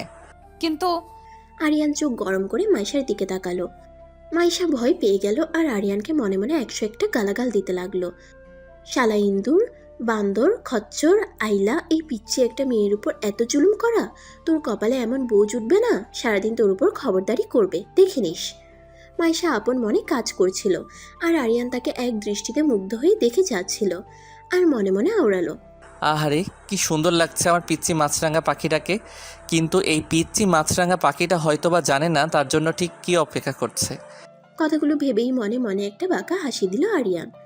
30 মিনিট পর আরিয়ান মাইশাকে বলল। Time is over. এই তো হয়ে গেছে, আর কয়েক সেকেন্ড প্লিজ। এই তুই কি এক্সাম হলে বসে এক্সাম দিচ্ছিস? আর আমি কি তোর এক্সাম নিচ্ছি যে তুই এক্সাম শেষ করার জন্য আমার কাছ থেকে টাইম চাইছিস? সঙ্গে সঙ্গে মাইশা জোরে বলে উঠল। ডান। মাইশা আরিয়ানের সামনে সবগুলো ফাইল এগিয়ে দিয়ে বলল। আমার কাজ হয়ে গেছে। আরিয়ান ফাইলগুলো না দেখেই মাইশাকে আলমারিতে রেখে দিতে বলল। মাইশা তো চোখ মুখ খিচে তাকিয়ে আছে আরিয়ানের দিকে। মাইশার ইচ্ছে করছে ফাইলগুলো ওর মাথায় মারতে, শুধু শুধু মাইশাকে এতক্ষণ খাটালো। মাইশা ফাইলগুলো আলমারিতে রেখে রাগে গজগজ করতে করতে আরিয়ানের কেবিন থেকে বেরিয়ে গেল। সন্ধ্যার দিকে আরিয়ান নিজের রুমে বসে একটা কাগজ সামনে নিয়ে ঠোঁটের কোণে বাঁকা একটা হাসি দিয়ে বলল। খুব তাড়াতাড়ি এমন কিছু হতে চলেছে যা তুমি কল্পনাও করতে পারো না। মাইশা অনেকক্ষণ যাবৎ ধরে ছাদে দাঁড়িয়ে আছে। স্নিগ্ধ শীতল বাতাসটা খুব ভালো লাগছে মাইশার কাছে। বাতাসটা হালকা দুলে দুলে মাইশার শরীরে এসে হালকা পরশ দিয়ে যাচ্ছে। অনেক ভাবনা মাইশার মাথায় ঘুরপাক খাচ্ছে। সেই ভাবনাটা শুধুমাত্র আরিয়ানকে নিয়ে। মাইশা মাঝে মধ্যে আরিয়ানকে একদমই বুঝে উঠতে পারে না। আরিয়ানের যেন অনেকগুলো রূপ। মাইশা বুঝে উঠতে পারে না কোনটা আরিয়ানের আসল রূপ। আরিয়ান যেন ক্ষণে ক্ষণে নিজের রূপ পাল্টায়। না, আর ভাবতে পারছে না মাইশা। মাইশা মাথার দুপাশে আঙ্গুল দিয়ে ডলতে ডলতে বিড়বিড় করতে করতে বলল। না, আর ভেবে কাজ নেই। এত ভাবলে পরে আবার মাথা ব্যথা করবে। অনেক দিন আয়লার সাথে গল্প করা হয় না। যাই নিচে গিয়ে দেখিও কি করছে। মাইশা ছাদ থেকে নামতে যাবে তখনই আরিয়ানের সঙ্গে তার ধাক্কা লাগলো। মাইশা পড়ে যাচ্ছিল, সঙ্গে সঙ্গে আরিয়ান কোমর জড়িয়ে ওকে ধরে ফেলে। কি রে, দেখে হাঁটতে পারিস না নাকি নতুন করে আবার হাঁটা শেখাতে হবে? তোর মতো একটা আইলা যেখানে থাকবে সেখানে তো ধাক্কা লাগবেই। কি রে, উঠবি নাকি এভাবে থাকবি? মাইশা সঙ্গে সঙ্গে নিজেকে স্বাভাবিক করে উঠে দাঁড়িয়ে বলল। শোনো, দোষটা আমার নয়, দোষটা তোমার। তুমি এসে আমাকে ধাক্কা মেরেছো, আমি নই। চুপ, একদম চুপ। ধাক্কা মেরে আবার আমার সঙ্গে তর্ক করছিস? মাইশা কিছু বলতে যাবে তখনই আরিয়ান ওকে থামিয়ে দিয়ে আবার বলল। শোন, আগামীকালকে সকাল 10টায় খুব ইম্পর্টেন্ট একটা মিটিং আছে অফিসে। আগামীকালকে সকালে খুব দ্রুত অফিসে ঢুকবি, তাই আর এখানে দাঁড়িয়ে না থেকে দ্রুত ঘুমিয়ে যা। কথাটা বলিয়ে আরিয়ান ওখান থেকে চলে গেল। কিছুক্ষণ পর মাইশাও নিচে নেমে গেল। পরদিন সকালে মাইশা সহ সবাই খুব দ্রুত অফিসে ঢুকলো। অফিসে ঢোকার কিছুক্ষণের মধ্যেই সবাই মিটিং রুমে উপস্থিত হলো। সবাই যে যার যার মতো চুপচাপ বসে আছে। মিটিং রুমে পিনপত নীরবতা, কেউ কোনো কথা বলছে না। নীরবতা ভেঙে আরিয়ান সবার উদ্দেশ্যে বলল। আমি আজকে দারুণ একটা খবর অ্যানাউন্স করতে চলেছি। কথাটা শুনে সবাই একযোগে আরিয়ানের দিকে তাকালো। পিএলসি কোম্পানির সাথে আমাদের যে ডিলটা হওয়ার কথা ছিল সেটা ফাইনাল হয়ে গেছে। আমরা খুব বড় একটা প্রজেক্ট হাতে পেতে চলেছি। আরিয়ানের কথা শুনে সবার মুখে হাসি ফুটে উঠল। ওদের মধ্যে থেকে নিহা নামের একজন মেয়ে বলে উঠল। এটা তো অনেক বড় খুশির খবর স্যার। হ্যাঁ অবশ্যই, সেই উপলক্ষে কাল আমাদের অফিসে একটা পার্টি হতে চলেছে। পিএলসি কোম্পানির এমডি আসবে আগামীকালকে অফিসে, আর সেখানেই সে ডিলটা সাইন করবে। পার্টির কথা শুনে সবাই আরও অনেক বেশি খুশি হলো। সবাই আরিয়ানের কথা শোনা নিয়ে ব্যস্ত। এদিকে রিয়াদ বারবার মাইশার দিকে তাকাচ্ছে। কেউ খেয়াল না করলেও এই জিনিসটা আরিয়ানের চোখ এড়ালো না। আরিয়ানের ইচ্ছে করছিল রিয়াদকে ঠাস ঠাস করে কয়েকটা চড় মেরে মিটিং রুম থেকে বের করে দিতে। আরিয়ান রিয়াদকে জোরে একটা ধমক দিয়ে বলল। মিস্টার রিয়াদ, আপনাকে এই মিটিং রুমে ডাকা হয়েছে মিটিংয়ে মনোযোগ দেওয়ার জন্য, অন্য কোনো দিকে তাকিয়ে থাকবার জন্য নয়। রিয়াদ আমতা আমতা করে বলল। Sorry sir. এখন থেকে নিজের যে কাজটা ঠিক সে কাজটাই করবেন, বাড়তি কিছু করার চেষ্টাও করবেন না। জি স্যার। এবার যে যার কেবিনে চলে যান আর মন দিয়ে কাজ করুন। সবাই যে যার যার কাজে চলে গেল। সবাই রুম থেকে চলে যেতেই আরিয়ান মাইশার উপর রাগে ফেটে পড়ল। আরিয়ান রাগে কটমট করতে করতে বিড়বিড় করে বলল, এই মেয়েটা কি কিছুই বোঝে না? কে ওর দিকে তাকিয়ে আছে, কে ওকে ফলো করছে, কিছুই কি ও নোটিশ করে না? এমন কেন এই মেয়েটা? এখনও বাচ্চা স্বভাবের। ডিসগাস্টিং। বিকেলের দিকে মাইশা নিজের কেবিনে বসে কাজ করছিল। তখনই অফিস বয় মাইশার কাছে এসে বলল। ম্যাডাম, স্যার আপনাকে ডাকছে। মাইশা আর কিছু না ভেবে দ্রুত আরিয়ানের কেবিনে চলে গেল। আমাকে ডাকছো কেন? আরিয়ান কিছুটা চোখ গরম করে মাইশার দিকে তাকিয়ে মাইশাকে বলল, এটা অফিস, আর এখানে আমি আপনার বস, সুতরাং আমাকে স্যার বলে ডাকবেন। আরিয়ানের কথা শুনে মাইশা চরমভাবে অবাক হলো। মাইশা ভাবছে, এর আবার কি হলো? আবার কোন রূপ ধারণ করলো? আবার কি ফন্দি ঘুরছে মাথায়, আল্লাহ জানে। আরিয়ান মাইশার সামনে কতগুলো কাগজ এগিয়ে দিয়ে বলল। এইগুলো অফিসের কিছু ইম্পর্টেন্ট কাগজ, এইগুলোতে সাইন করে দিন। মাইশা চোখ বড় বড় করে তাকিয়ে আছে কাগজগুলোর দিকে। এতগুলো কাগজ সাইন করতে তো আমার আজ সারা দিন লেগে যাবে। আর কত ভাবে যে এই ডেভিলটা আমার উপর অত্যাচার করবে, আল্লাহ জানে। আরিয়ান মাইশাকে একটা কলম এগিয়ে দিয়ে বলল, কাগজগুলো পরে এখানে বসেই সাইন করে দিন। এই কাগজগুলো পরে সাইন করতে গেলে তো আমাকে আজকে আর বাসায় ফিরতে হবে না, অফিসেই থাকতে হবে। মাইশা কাগজের 2-1 পাতা উল্টিয়ে পড়ার ভান করে কাগজগুলোতে সাইন করা শুরু করলো। আরিয়ান মাইশার দিকে তাকিয়ে মনে মনে একটা হাসি দিল। সেই হাসির কারণ একমাত্র আরিয়ান ছাড়া আর কেউ জানে না। অফিস টাইম শেষে সবাই অফিস থেকে বের হচ্ছিল। মাইশা সব কিছু গুছিয়ে অফিস থেকে বের হতে নেবে, তখনই আরিয়ান তার সামনে এসে বলল, কোথায় যাচ্ছেন? আমার অফিস শেষ, তাই বাসায় যাচ্ছি। আপনাকে আমি যেতে বলেছি? মাইশার সাথে সাথে আরিয়ানকে ওর হাতঘড়িটা দেখিয়ে বলল, এই যে দেখুন স্যার, অফিস আওয়ার এখন শেষ, সুতরাং আমি এখন আর আমার বস নন, আর আমিও আপনার পিএ নই, সুতরাং আপনি এখন আর আমাকে কোনো হুকুম করতে পারবেন না। শাট আপ, ওকে? আপনি আমাকে অফিস টাইম শেখাতে এসেছেন? আপনি আমার বস নাকি আমি আপনার বস? আগামীকালকে অনেক বড় একটা প্রজেক্ট সাইন হতে চলেছে, সো সমস্ত কাজ কমপ্লিট করে তারপরে বাসায় যাবেন। জি স্যার, আমি সম্পূর্ণ কাজ কমপ্লিট করেই বাসায় যাচ্ছি। Very good. Thank you sir, তাহলে এখন আমি আসি।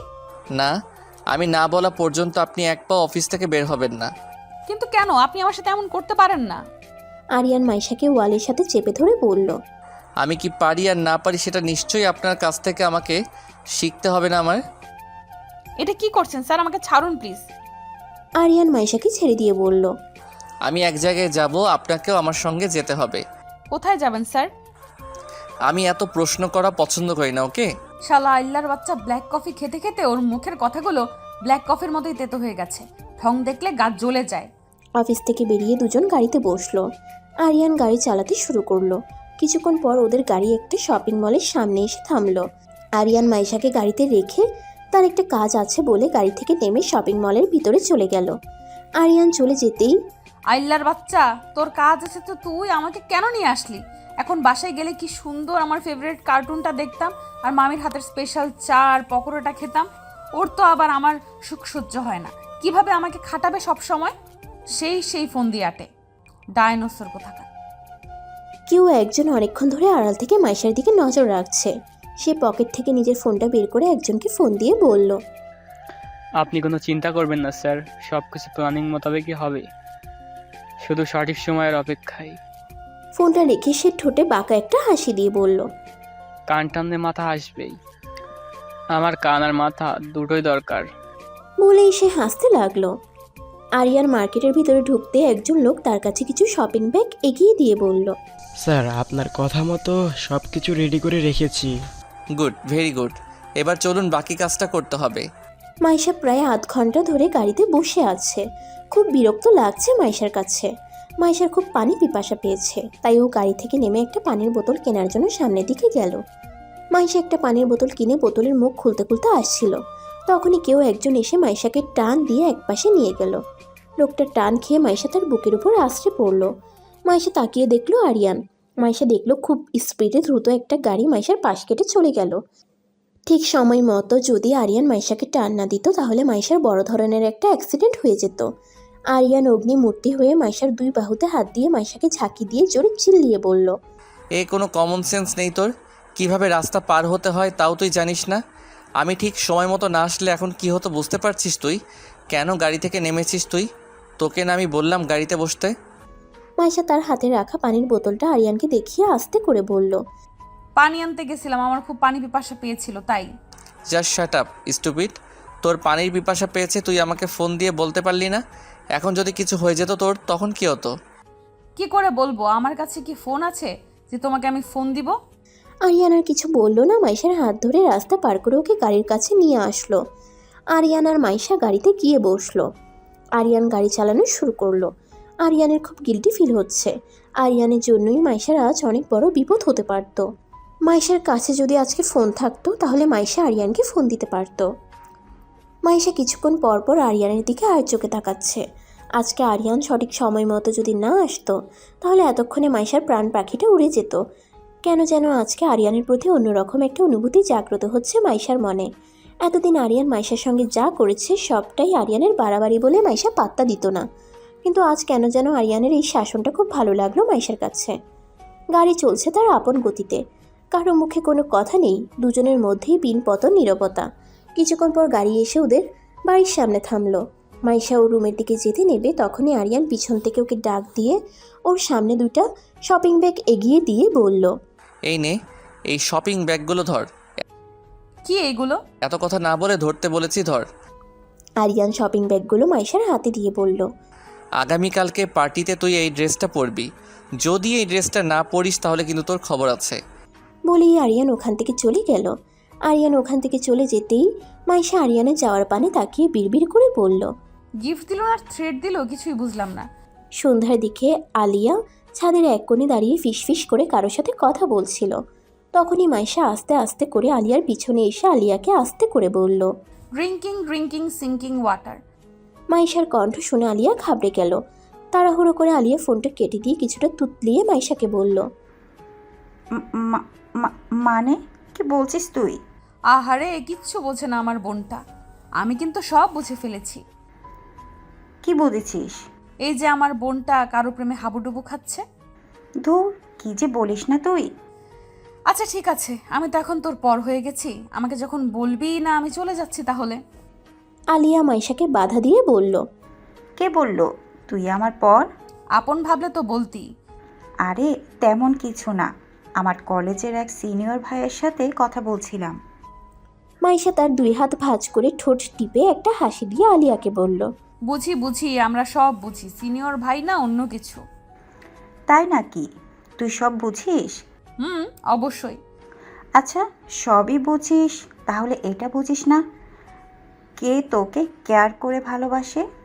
মাইশা আলিয়ার কথা এড়িয়ে দিয়ে বলল, আচ্ছা চল নিচে যাই, এত বুঝে আর লাভ নেই। কথা এড়িয়ে যাচ্ছিস? আরে না, আসার সময় দেখলাম মামি তার স্পেশাল চা আর পকোড়া বানাচ্ছে, চল। মাইশা আলিয়াকে আর কোনো কথা বলতে না দিয়ে ওখান থেকে টেনে নিয়ে নিচে নেমে গেল। আলিয়া আর মাইশা টিভি দেখতে দেখতে পাকোড়া আর চা খাচ্ছিল। তখনই আরিয়ান এসে মাইশার সামনে একটা ফোনের বক্স রেখে বলল, এটা খুলে দেখ পছন্দ হয় কি না। বাবা মাইশা, তোর কি ভাগ্য রে, না চাইতেই নতুন ফোন পেয়ে গেলি। আর আমি কতদিন থেকে ভাইয়াকে বলছিলাম, ভাইয়া আমাকে নতুন একটা ফোন কিনে দাও।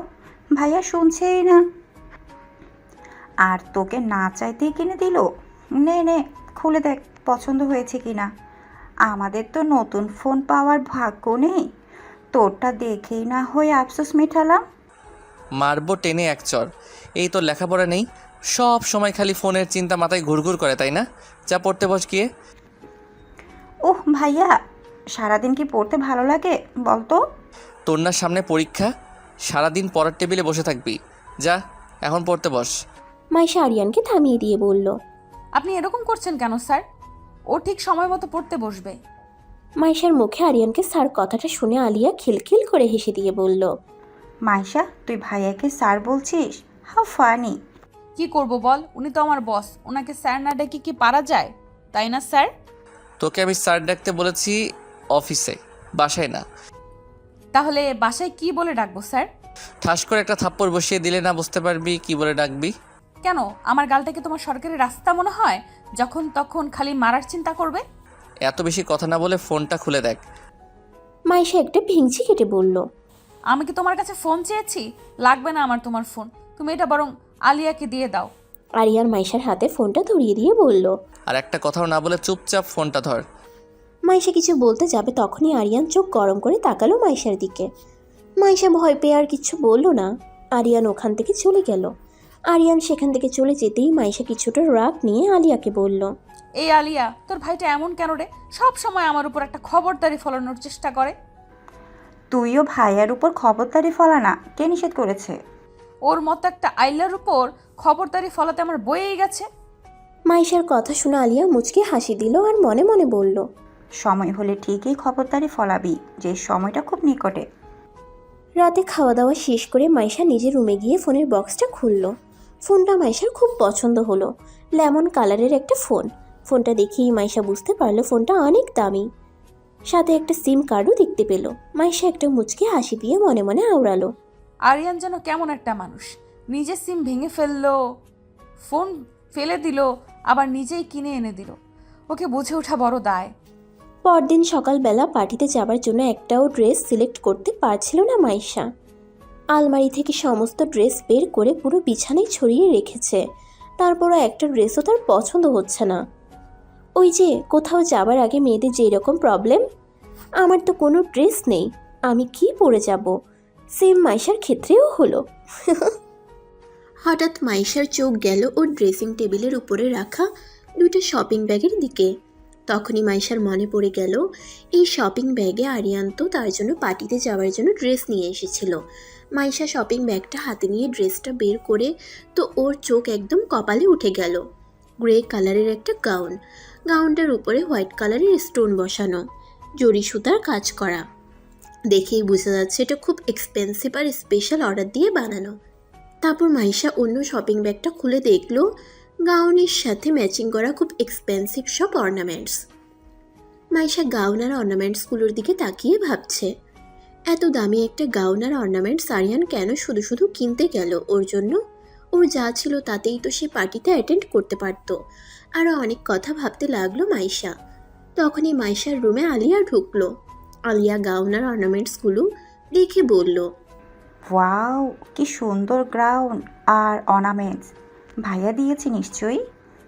মাইশা মাথা নাড়িয়ে হ্যাঁ সূচক জবাব দিল। So nice.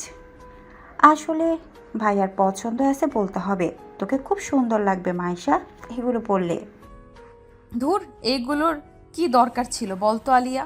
ছিল, সে তুই বুঝবি না। আমারও তো বোঝার দরকার নেই। আচ্ছা শোন, ভাইয়ার অফিসে একটা কাজ আছে বিদায় ভাইয়া অনেক আগেই অফিসে চলে গেছে। ভাইয়া গাড়ি পাঠিয়ে দিয়েছে, আমাদেরকে রেডি হয়ে সময় মতো চলে যেতে বলেছে। ঠিক আছে। আলিয়া মাইশার দিকে তাকিয়ে ভাবছে, তুই কবে যে ভাইয়ার ভালোবাসাটা বুঝবি মাইশা? আলিয়াকে মাইশার দিকে তাকিয়ে থাকতে দেখে মাইশা ওকে বলল, কি রে, এভাবে তাকিয়ে আছিস কেন? কিছু কি বলবি? না, তাড়াতাড়ি রেডি হয়ে নে। আলিয়া চলে গেল। মাইশা রেডি হতে শুরু করলো। এদিকে আরিয়ান একটা পুরাতন গোডাউনে ঢুকলো। ঢুকে চেয়ার নিয়ে একজনের সামনে বসলো। ওর সামনের লোকটির মুখ আর হাত পা বাঁধা।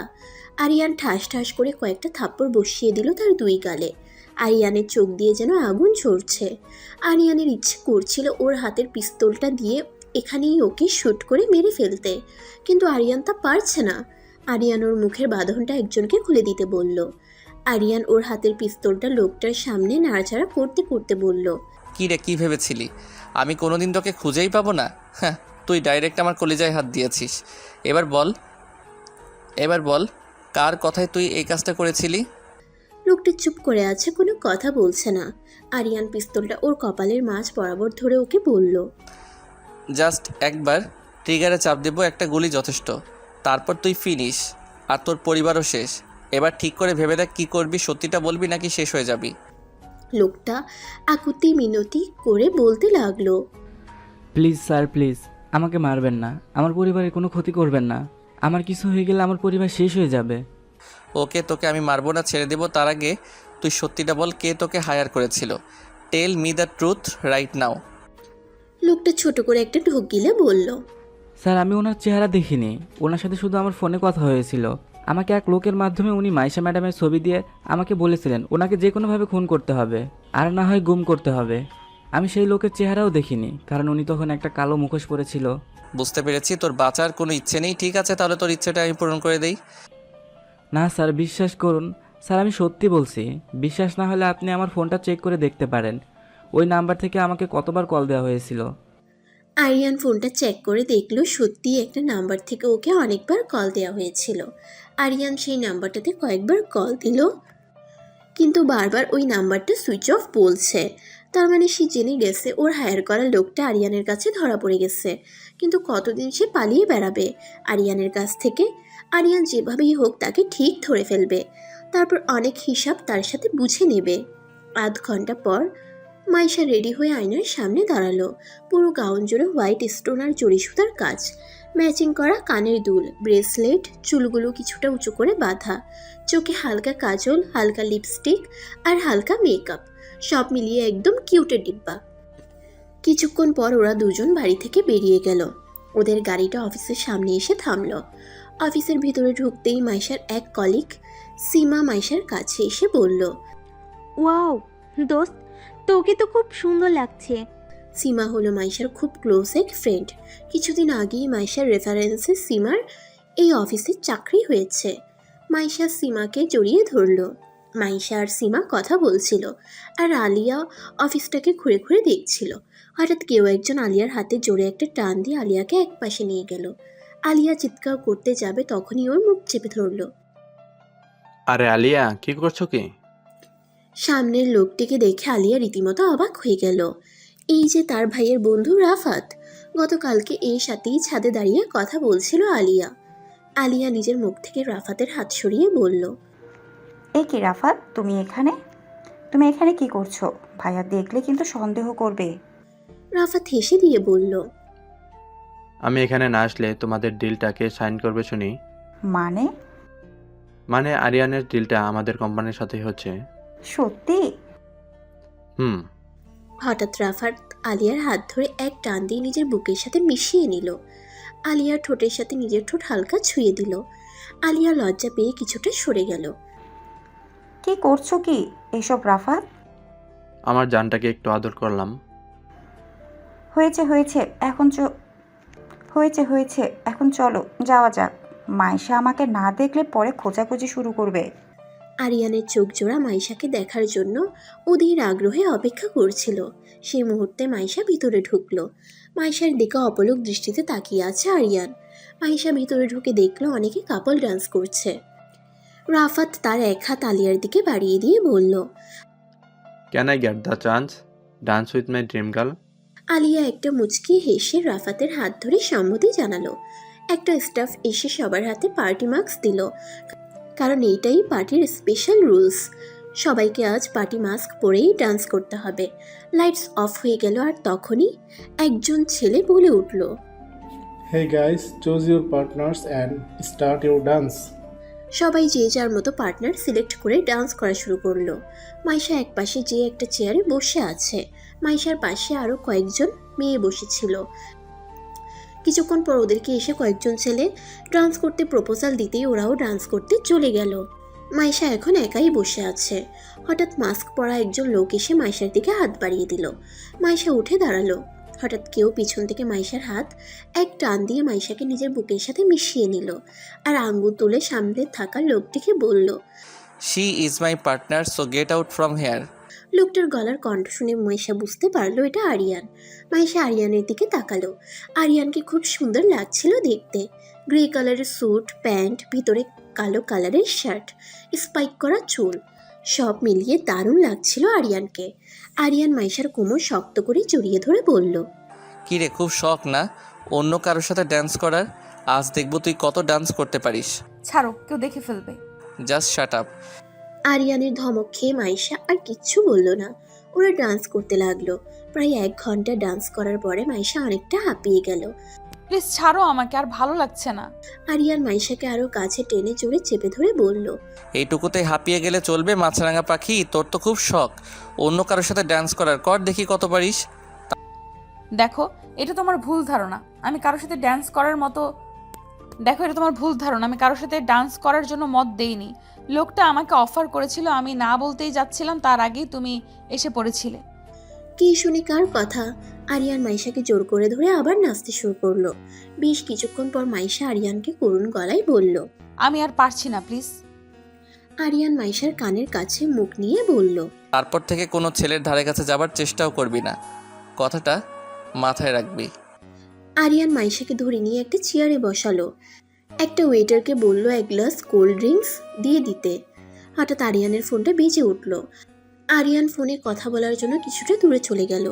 আরিয়ান মাইশার কাছ থেকে চলে যেতেই পার্টিতে মাস্ক পরা একজন মাইশার দিকে তাকিয়ে একটা বাঁকা হাসি দিল। ওয়েটার কিছুক্ষণ পর মাইশাকে এক গ্লাস কোল্ড ড্রিঙ্কস এনে দিল। কোল্ড ড্রিঙ্কসটা খেয়ে মাইশার কেমন যেন লাগছিল। মাইশার চোখের সামনে সব যেন খোলা খোলা দেখতে পাচ্ছিল। হঠাৎ পিছন থেকে কেউ মাইশার মুখ চেপে ধরে।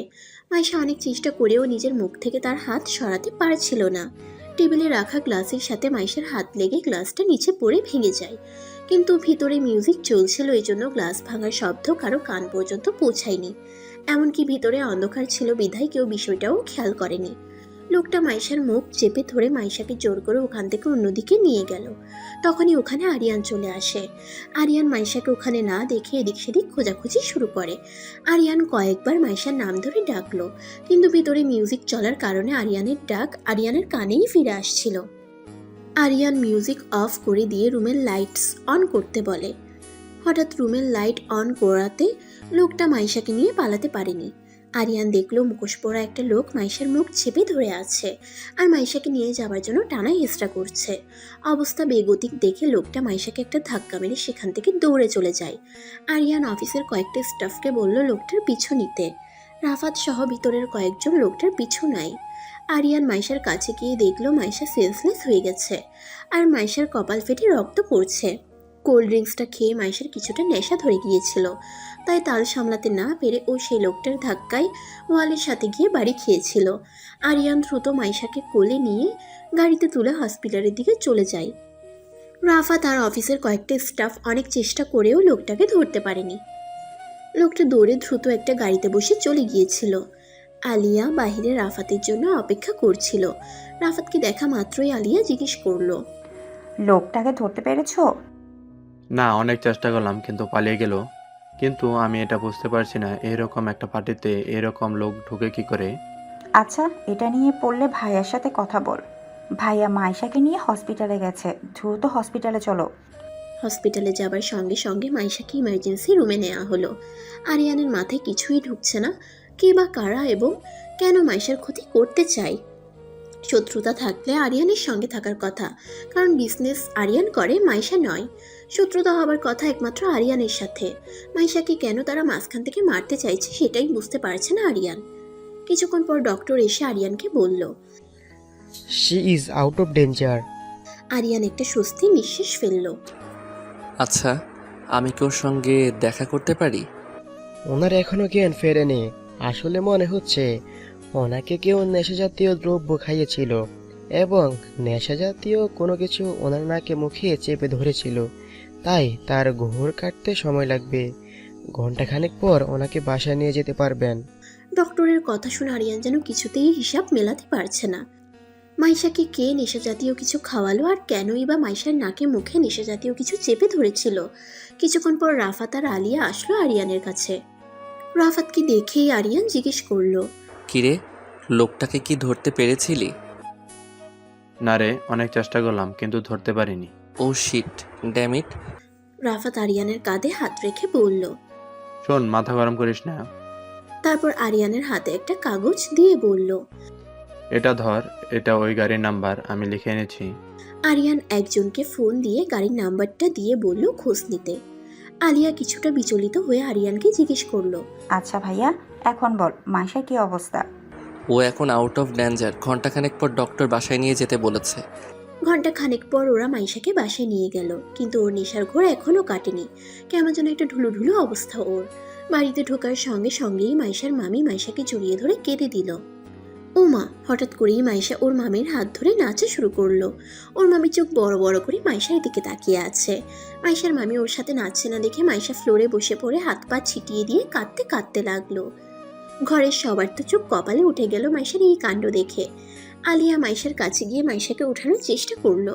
হঠাৎ মাইশা আলিয়ার চুল টেনে বলতে লাগলো, আলিয়া আমার সাথে নাচ না, একটু আমি নাচবো।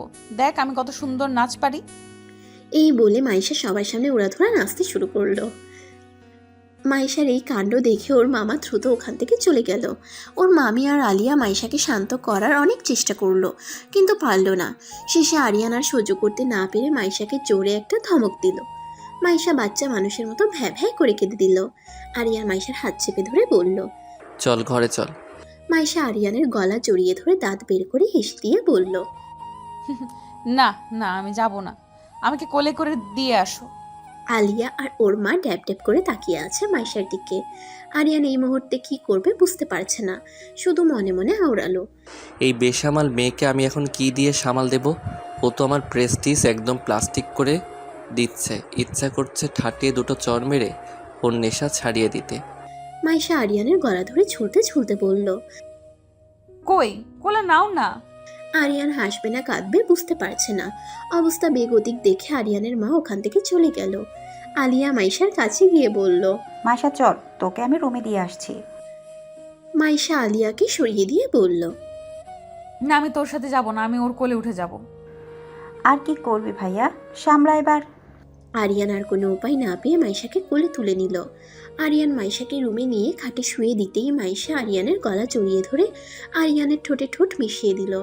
একটা শিহরণের ঢেউ খেলে গেল আরিয়ানের সারা শরীরে। আরিয়ান নিজেকে মাইশার কাছ থেকে ছাড়িয়ে মাইশাকে রেখে চলে আসতে যাচ্ছিল, তখনই মাইশা আরিয়ানের হাত টেনে ধরে বলল, কি হলো, আমাকে একা রেখে চলে যাচ্ছ কেন? ভালোবাসো না আমাকে? আমার ভালোবাসাটা বুঝিস তুই? বুঝি তো। কি বুঝিস? কাছে এসো বলছি। আরিয়ান মাইশার কাছে যেতেই মাইশা আরিয়ানকে শক্ত করে জড়িয়ে ধরে নিজের ঠোঁট ওর ঠোঁটে ডুবিয়ে দিল। আরিয়ানও আর নিজেকে স্থির রাখতে পারল না।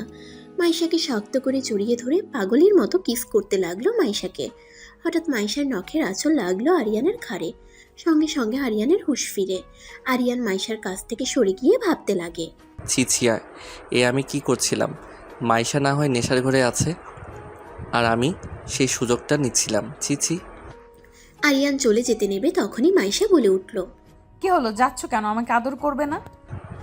এখন তুই ঘুমা মাইশা, অনেক রাত হয়ে গেছে। তোর জন্য এখন ঘুমানোটা অনেক দরকার। না, আমি তোমার বুকের মধ্যে মাথা রেখে ঘুমাবো, না হলে কিন্তু আমি চিৎকার করব। আরিয়ান এবার আচ্ছা বিপদে পড়ে গেল। এই মেয়ে বলে কি, ওর প্রেস্টিজ প্লাস্টিক করার জন্য উঠে পড়ে লেগেছে নাকি? মনে মনে ভাবলো। এখনো ঘুমানো পর্যন্ত এখানে থাকি, তা না হলে আবার কি করে ফেলবে। আরিয়ান মাইশাকে নিজের বুকে জড়িয়ে নিল। কিছুক্ষণের মধ্যেই মাইশা ঘুমের দেশে পাড়ি জমালো। মাইশার ঘুমন্ত মুখটার দিকে তাকিয়ে আরিয়ান মনে মনে আওড়ালো, এইভাবেই চেয়েছি সারা জীবন তুই আমার বুকে থাক, আমাকে সবসময় তোর ভালোবাসা দিয়ে জড়িয়ে রাখ। খুব তাড়াতাড়ি তোকে আমি আমার করে নেব। এতটুকু ক্ষতি তোর আমি হতে দেব না।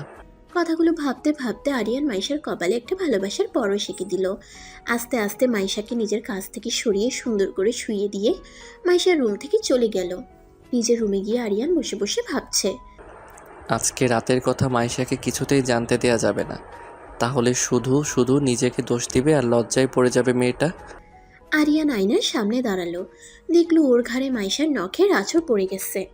অনেকটা ভালো লাগা কাজ করছে আরিয়ানের মধ্যে। এই প্রথম মাইশাকে এতটা কাছ থেকে ছুঁয়ে দেখেছে আরিয়ান। সারা জীবনের জন্য মাইশাকে এতটাই কাছে রাখতে চাই সে। কথাগুলো ভেবেই মনে মনে মুচকে হাসলো আরিয়ান। তখনই আরিয়ানের ফোনটা বেজে উঠল।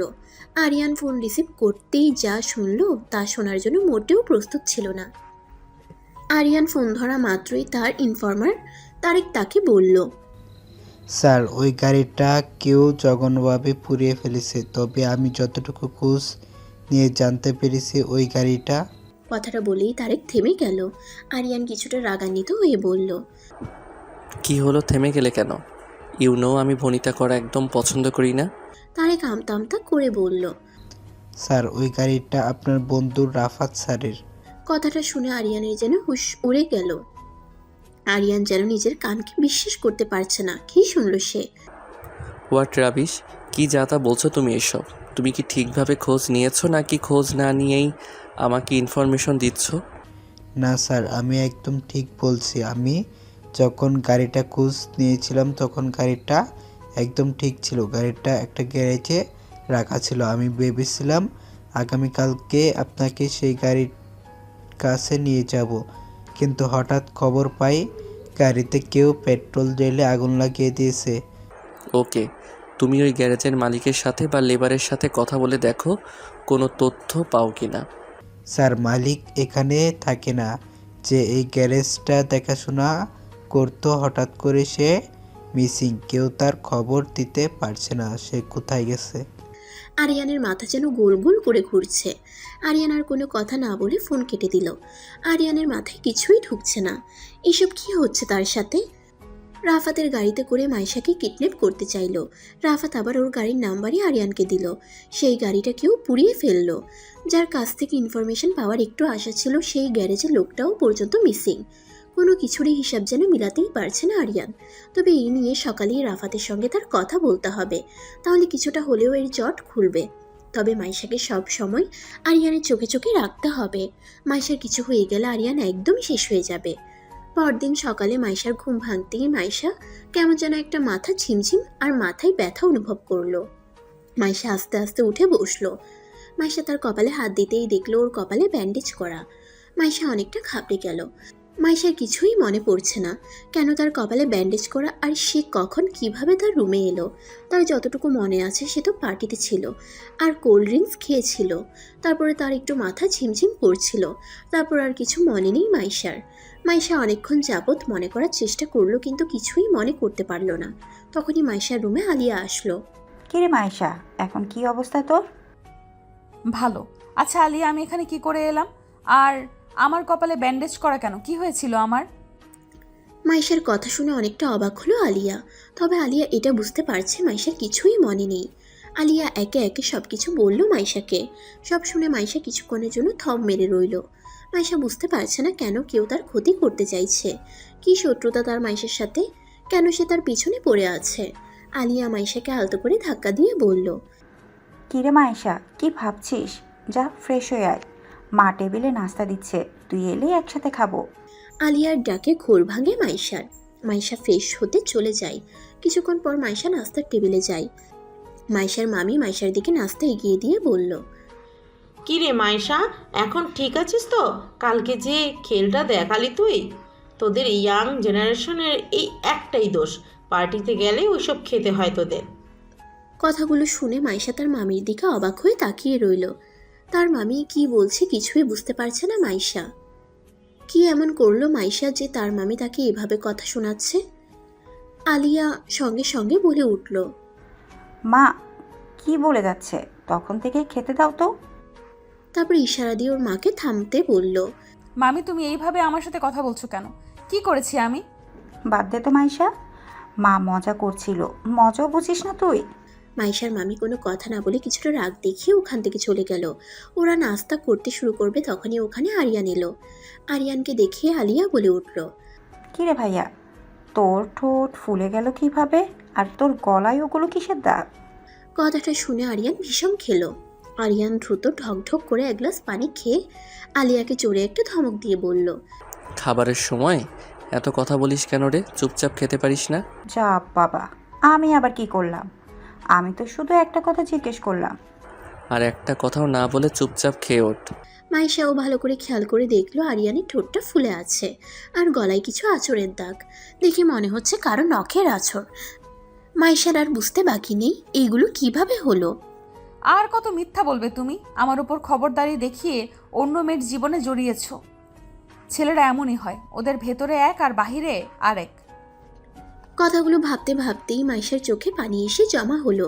সবার নজর এড়িয়ে মাইশা চোখের পানিটা মুছে নিল। আরিয়ান তাড়াহুড়ো করে কোনো রকমে নাস্তা করে চলে যাচ্ছিল। তখনই আরিয়ানের মা পিছন থেকে ডাক দিয়ে বলল, কি রে আরিয়ান, তুই তো কিছুই খেলি না, আর এত তাড়াহুড়ো করে কোথায় যাচ্ছিস? আমার একটু কাজ আছে মা।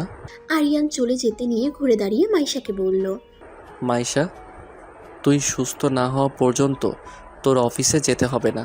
আমি অন্য কাউকে দিয়ে কাজগুলো করিয়ে নেব। আর হ্যাঁ, আমার পারমিশন ছাড়া তুই এক পাও বাহিরে কোথাও যাবি না। কথাগুলো বলে আরিয়ান চলে গেল।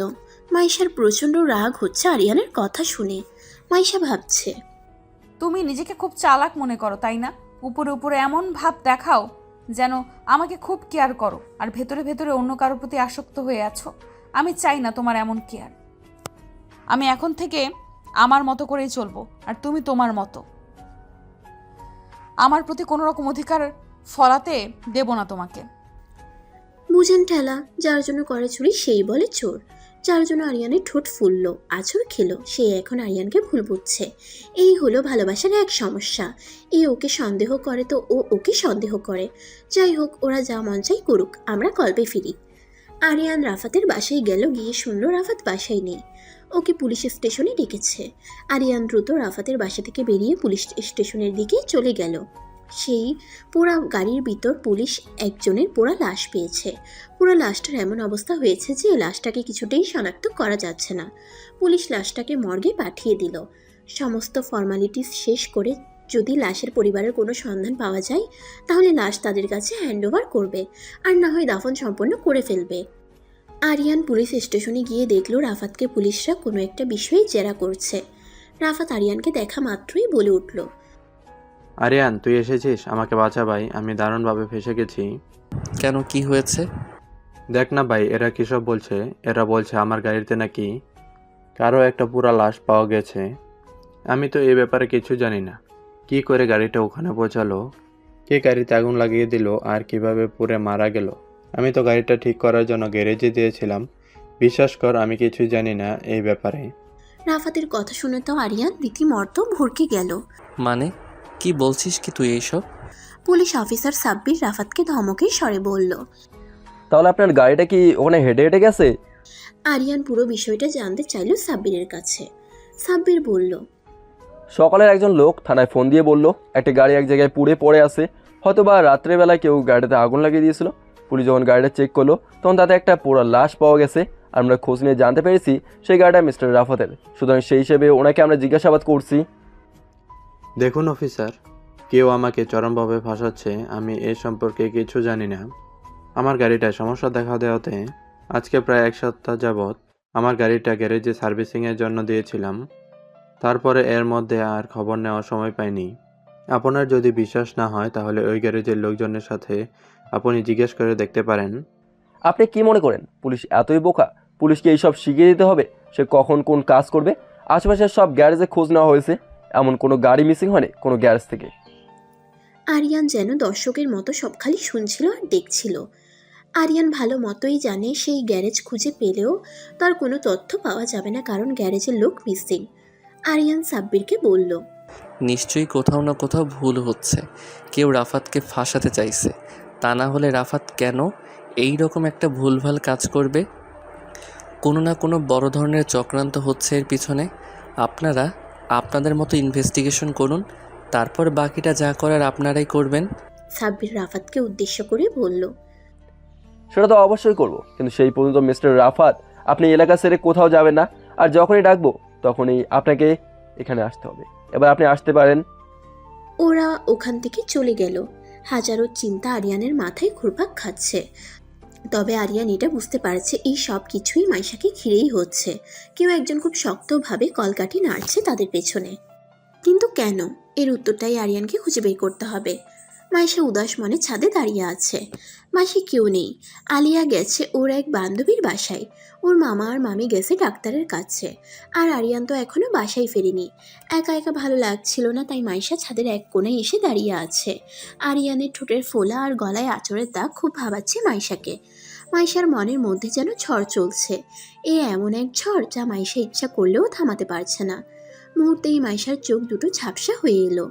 হঠাৎ মাইশার মনে হলো ওর পিছনে কেউ দাঁড়িয়ে আছে। মাইশা পিছনে ঘুরে দেখলো আরিয়ান। আরিয়ানকে দেখেই মাইশা ওখানে আর এক মুহূর্তও না দাঁড়িয়ে মুখ ঘুরিয়ে চলে যাচ্ছিল। তখনই আরিয়ান মাইশার হাত ধরে ওর হাতে জোরে একটা টান দিয়ে আরিয়ানের কাছে নিয়ে আসলো।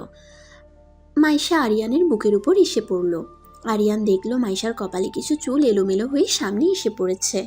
আরিয়ান মাইশার কপালে আসা এলোমেলো চুলগুলো সরিয়ে দিয়ে বলল, কিরে, এইভাবে মুখ ঘুরিয়ে কোথায় চলে যাচ্ছিস? মাইশার মোটেও ইচ্ছা করছিল না আরিয়ানের সাথে কথা বলতে। মাইশা আরিয়ানের কাছ থেকে নিজেকে ছাড়ানোর চেষ্টা করলো, কিন্তু পারল না। আরিয়ান আরো শক্ত করে মাইশাকে চেপে ধরলো। ছাড়ো আমাকে, ছাড়ো বলছি। না, ছাড়বো না। গতকালকে রাত্রে তো ছাড়তেই চাচ্ছিলি না, আর এখন এমন করছিস কেন? মানে কি যাতা বলছো তুমি? কালকে রাতের কথা সব ভুলে গেলি? শোনো, গতকাল রাতে এমন কিছুই হয়নি যেটা আমাকে মনে রাখতে হবে। ও রিয়েলি? তাহলে তো তোকে একটু মনে করিয়ে দিতেই হয় গতকাল রাতের কথা। মানে? আরিয়ান আর কোনো কথা না বলে সোজা মাইশার ঠোঁটে নিজের ঠোঁট ডুবিয়ে দিল। মাইশা ওর হাত দিয়ে আরিয়ানের পিঠে কিল ঘুষি মারতে লাগলো। বেশ কিছুক্ষণ পর আরিয়ান মাইশাকে ছেড়ে দিল। মাইশা আরিয়ানকে ধাক্কা মেরে কিছুটা দূরে সরে গেল। খুব ঘৃণা হচ্ছে মাইশার আরিয়ানের প্রতি। কত মেয়ে লাগে আরিয়ানের জীবনে, এক মেয়েতে কি তৃপ্তি ওর হয় না? কালকে তো খুব মজা নিয়ে একজনের সাথে রোম্যান্স করেছে, আর আজকে মাইশা? ছেলেরা মনে হয় এমনই হয়। আরিয়ান একটা ডেভিল মার্কা হাসি দিয়ে বলল। কিরে, এইবার কিছু মনে পড়েছে? মাইশা নিজের রাগটাকে কিছুতেই কন্ট্রোল করতে পারে না, তাই মাইশা কিছুটা চেঁচিয়ে আরিয়ানকে বলল, নেক্সট টাইম কখনো আমাকে টাচ করার চিন্তাও করবে না, কারণ আমি চাই না আমাকে এমন একজন টাচ করুক যার জীবনে অন্য আরও অনেক মেয়ে আছে। আর শোনো, আমার না কোনো কিছু মনে করার দরকার নেই। মাইশার কথা শুনে আরিয়ানের খুব রাগ হচ্ছে। কি বলছে এইসব মাইশা? আরিয়ান আজ পর্যন্ত মাইশা ছাড়া কোনো মেয়ের দিকে তাকায়নি পর্যন্ত, টাচ করা তো দূরের কথা। আরিয়ান মাইশাকে একটা ধমক দিয়ে বলল, হোয়াট ইজ দিস মাইশা? এসব আলতু ফালতু কথা বন্ধ করো, ওকে? ও আচ্ছা, তুমি করতে পারবে আর আমি বললেই সেটা আলতু ফালতু হয়ে গেল? আরিয়ান সঙ্গে সঙ্গে মাইশার কাছে গিয়ে মাইশাকে দেয়ালের সাথে চেপে ধরে বলল, নিষেধ করেছি না কোনো রকম আলতু ফালতু কথা না বলতে? এই আরিয়ান চৌধুরী এমন কোনো কাজ করেনি যার জন্য তুই আমার দিকে আঙুল তুলবি। আমাকে ছাড়ো বলছি না, তোমার সাথে কথা বলার কোনো ইচ্ছে নেই আমার। তাহলে কার সাথে কথা বলার ইচ্ছে আছে? ওই রিয়াদের সাথে? যার সাথেই থাকুক না কেন, অন্ততপক্ষে তোমার সাথে নেই। চুপ, একদম চুপ। তোর সমস্ত কথা শুধুমাত্র আমার সাথে, এই আরিয়ান চৌধুরীর সাথে। আমার সাথে ছাড়া দ্বিতীয় কোনো ছেলের সাথে তোর কোনো কথা থাকতে পারে না। কথাটা মাথায় ঢুকিয়ে নে। কথাগুলো বলে আরিয়ান কিছুটা রাগ দেখিয়ে ওখান থেকে হনহন করে চলে গেল। মাইশা কিছুটা তাচ্ছিল্যের স্বরে বলল, যার জীবন এক নারীতে পরিপূর্ণ হয় না, আমি চাই না তার ছায়াও আমার জীবনে পড়ুক। মাইশা কথাগুলো বলছিল ঠিকই, কিন্তু কেন যেন ওর ভেতরটা দুমড়ে মুচড়ে শেষ হয়ে যাচ্ছিল। কেন যেন আরিয়ানের ঠোঁটের ফোলা আর গলার আঁচড়ের দাগ চোখের সামনে থেকে কিছুতেই সরাতে পারছে না মাইশা। কিছুটা চোখের পানি গড়িয়ে পড়ল মাইশার। মাইশা চোখের পানিটা মুছে নিয়ে ছাদের রেলিং ধরে আকাশের দিকে তাকিয়ে ভাবছে।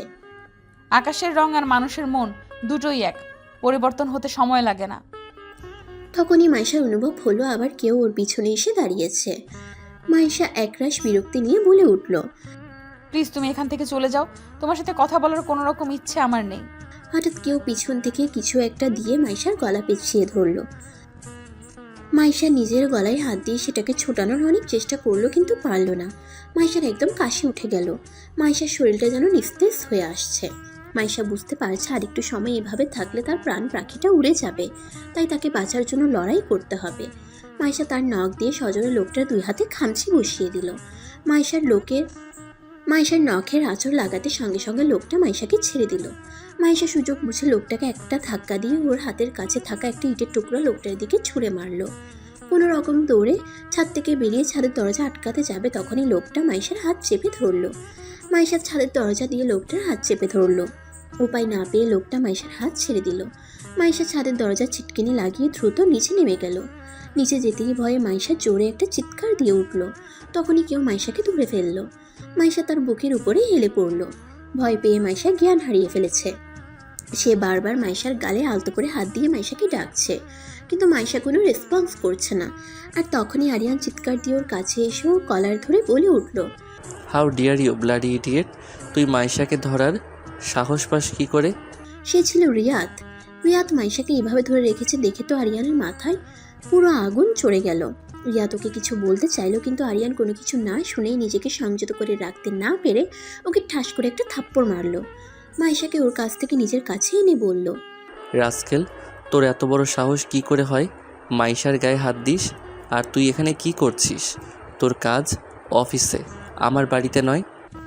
প্লিজ স্যার, আমার কথাটা ঠিক একবার শুনুন। Shut up rascal, get out from here. Riyad অনেকবার রিকোয়েস্ট করলো তার কথা শোনার জন্য, কিন্তু আরিয়ান রিয়াদের কোনো কথা না শুনে রিয়াদের সাথে চরমভাবে খারাপ ব্যবহার করে যাচ্ছে। শেষে রিয়াদ বাধ্য হয়ে কিছুটা চেঁচিয়ে আরিয়ানকে বলল, দেখুন স্যার, কারো কাছ থেকে কোনো বিষয়ে না জেনে না বুঝে তার গায়ে হাত তোলা বা তার সাথে এরকম ব্যবহার করা উচিত নয়। এই তোর মতো সামান্য একটা ম্যানেজারের কাছ থেকে আমাকে ব্যবহার শিখতে হবে? তুই একে তো আমার পারমিশন ছাড়া এই বাড়িতে ঢুকেছিস, দ্বিতীয়ত তুই মাইশার গায়ে হাত দিয়েছিস। তোকে তো আমি মাত্র একটা থাপ্পড় মেরেছি। এখানে যদি আর 1 সেকেন্ডও দাঁড়াস তাহলে তোর সাথে যে আমি কি করব তা আমি নিজেও জানি না। দেখুন স্যার, মাইশা ম্যাডামের গায়ে আমি ইচ্ছা করে হাত দেইনি। আমি বাড়িতে ঢোকার পরেই হঠাৎ মাইশা ম্যাডামের চিৎকারের আওয়াজ শুনতে পাই। আমি সিঁড়ি দিয়ে উপরে ওঠার পরে উনি আমার কোলে ধরে পড়েন। রিয়াদের কথায় এতক্ষণে আরিয়ানের হুঁশ ফিরল। বাসায় তো কেউ ছিল না। আরিয়ান অফিসে যাওয়ার জন্যই বেরিয়েছিল। ভুলবশত গাড়ির চাবিটা বাসায় রেখে গিয়েছিল বিধায় আবার বাসায় ফিরে এসেছিল চাবি নিতে। রিয়াদের কথা মোতাবেক মাইশা যদি উপরে থাকে আর ও তো সেন্সলেসও হয়ে গেছে, তাহলে দরজা খুলল কে? আরিয়ান মাইশার দিকে তাকিয়ে দেখলো মাইশার এখনও কোনো রেসপন্স নেই। আরিয়ান মাইশাকে কোলে তুলে নিয়ে ওর রুমে নিয়ে গিয়ে শুয়ে দিল। আরিয়ান নিজেকে কিছুটা সংযত করে রিয়াদকে বলল, তুমি এই বাড়িতে কেন এসেছো? আর মাইশা দরজা না খুললে তুমি কি করে ভেতরে ঢুকলে? স্যার, আমি তখন থেকে আপনাকে সেটাই বলার চেষ্টা করছিলাম, কিন্তু আপনি তো আমার কোনো কথাই শুনতেছিলেন না। এত কথা রেখে আমি যা জিজ্ঞেস করছি তার উত্তর দাও। স্যার, খুব ইম্পর্ট্যান্ট একটা ফাইল আপনাকে দিয়ে সাইন করানো দরকার ছিল। আপনার সাইন ছাড়া ফাইলটা আমি রেডি করতে পারছিলাম না। আপনি অফিসে আসেননি বিধায় আপনাকে আমি কয়েকবার কল দিয়েছিলাম, কিন্তু আপনি তো কল রিসিভ করেননি। তাই বাধ্য হয়ে আপনার বাসায় আমাকে আসতে হয়েছিল। কিন্তু বাসায় আসার সঙ্গে সঙ্গে দেখলাম আপনাদের বাসার দরজাটা খোলা। ভিতরে ঢুকতেই হঠাৎ মাইশা ম্যাডামের চিৎকারের আওয়াজ পাই। আমি উপরে যেতেই উনি সেন্সলেস হয়ে আমার উপর ঢলে পড়েন, আর তখনই আপনি চলে আসেন। আরিয়ান বিড়বিড় করে বলল, ও শিট ড্যামিট, এত বড় একটা ভুল আমি কি করে করলাম? রাগের মাথায় বাসার দরজা ঠিকমতো না লাগিয়েই আমি চলে গিয়েছিলাম। সেই সুযোগে কেউ বাসায় ঢুকে মাইশার উপরে আক্রমণ করেছে। আরিয়ান রিয়াদের হাত থেকে ফাইলটা নিয়ে সাইন করে দিয়ে রিয়াদকে চলে যেতে বলল। রিয়াদ চলে যেতে গিয়ে আবার ঘুরে দাঁড়িয়ে আরিয়ানকে বলল, স্যার, একটা কথা বলি। আমি জানি না যে এমন কি হয়েছিল যার কারণে মাইশা ম্যাডাম হঠাৎ এমন চিৎকার দিয়ে উঠেছিল, আর কেউ কি বাড়ির ভিতরে ঢুকেছিল কিনা সেটাও জানি না। যদি কেউ ঢুকেই থাকে তাহলে সে দারোয়ানের চোখ এড়িয়ে কিভাবে ঢুকলো? যদি স্যার সম্ভব হয় একটু খোঁজ নেবেন। হয়তো এমন কেউ আপনার আশেপাশে আছে যে আপনাদের ক্ষতি করতে চায়, তাই একটু সাবধানে থাকবেন স্যার। কথাগুলো বলে রিয়াদ ওখান থেকে চলে গেল। রিয়াদের কথাগুলো খুব ভাবাচ্ছে আরিয়ানকে। রিয়াদ তো ঠিকই বলেছে, দারোয়ানের চোখ ফাঁকি দিয়ে কেউ ঢুকলো কি করে বাড়ির ভিতরে? রাগের মাথায় আরিয়ানের এই কথাটা একদমই মাথায় আসেনি।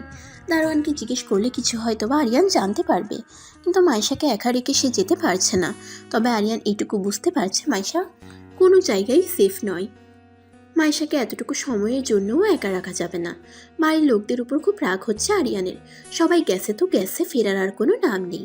আজকে আসুক সবাই, তারপর ওদের সাথে বোঝাপড়া আছে আরিয়ানের।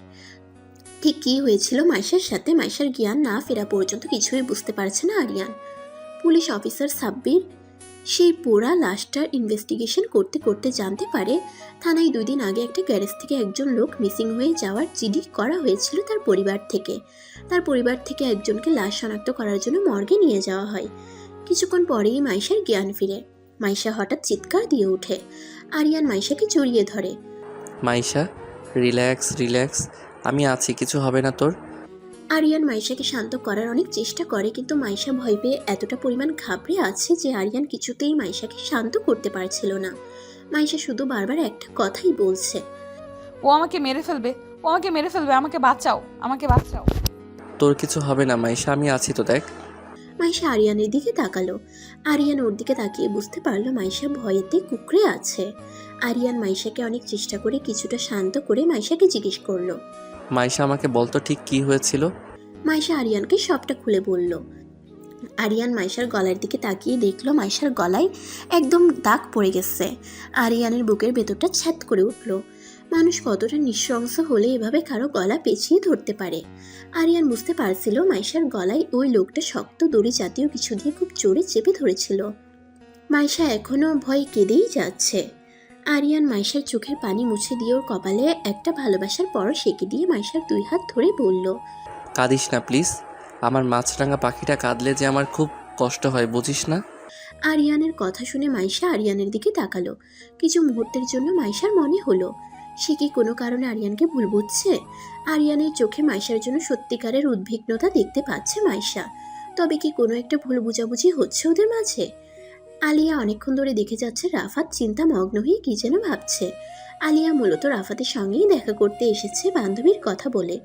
রাফাত আর আলিয়ার সম্পর্কটা এখনো পর্যন্ত বাসায় কেউ জানে না। রাফাত জানাতে চেয়েছিল কিন্তু আলিয়া নিষেধ করেছে। আলিয়ার পরীক্ষাটা শেষ হয়ে গেলেই বাসায় সবাইকে জানাবে আলিয়া। রাফাতের চিন্তায় চিন্তায় মাথা পুরো হ্যাং হয়ে যাচ্ছে। তার মাথায় কিছুই ঢুকছে না। কে কেন রাফাতকে ফাঁসাচ্ছে? কী লাভ রাফাতকে ফাঁসিয়ে তার? রাফাতকে এত চিন্তা ভাবনা অবস্থায় দেখে আলিয়া তাকে বলল, কি হয়েছে রাফাত তোমার? তুমি সেই কখন থেকে দেখছি চিন্তিত হয়ে কি যেন ভাবছো। তা এত কি ভাবছো বলতো আমায়? রাফাত আলিয়াকে কিছু বুঝতে না দিয়ে স্বাভাবিক হওয়ার চেষ্টা করে বলল। না তেমন কিছু না, বাদ দাও। আলিয়া রাফাতের হাত ধরে বলল, যদি কোনো প্রবলেমে পড়ে থাকো আমাকে নির্দ্বিধায় বিশ্বাস করে বলতে পারো। আমি তোমার পাশে ছিলাম, আমি তোমার পাশে ছিলাম, আছি আর সারা জীবন থাকবো। রাফাত ভাবছে, আমি কি করে বলবো আলিয়া তোমাকে যে আমার গাড়িতে কারো পোড়া লাশ পাওয়া গেছে? বলার মতো কিছু হলে তোমাকে অবশ্যই বলতাম। আমি তো নিজেই ব্যাগুরত্ব হয়ে গেছি, তোমাকে আর কি বলবো। এই কি হলো তোমার? কি ভাবছো আবার? আলিয়ার ডাকে ঘোর ভাঙে রাফাতের। না কিছু না, আসলে ভাবছিলাম ব্যবসাটা কি করে আরো দূরে এগিয়ে নেওয়া যায়।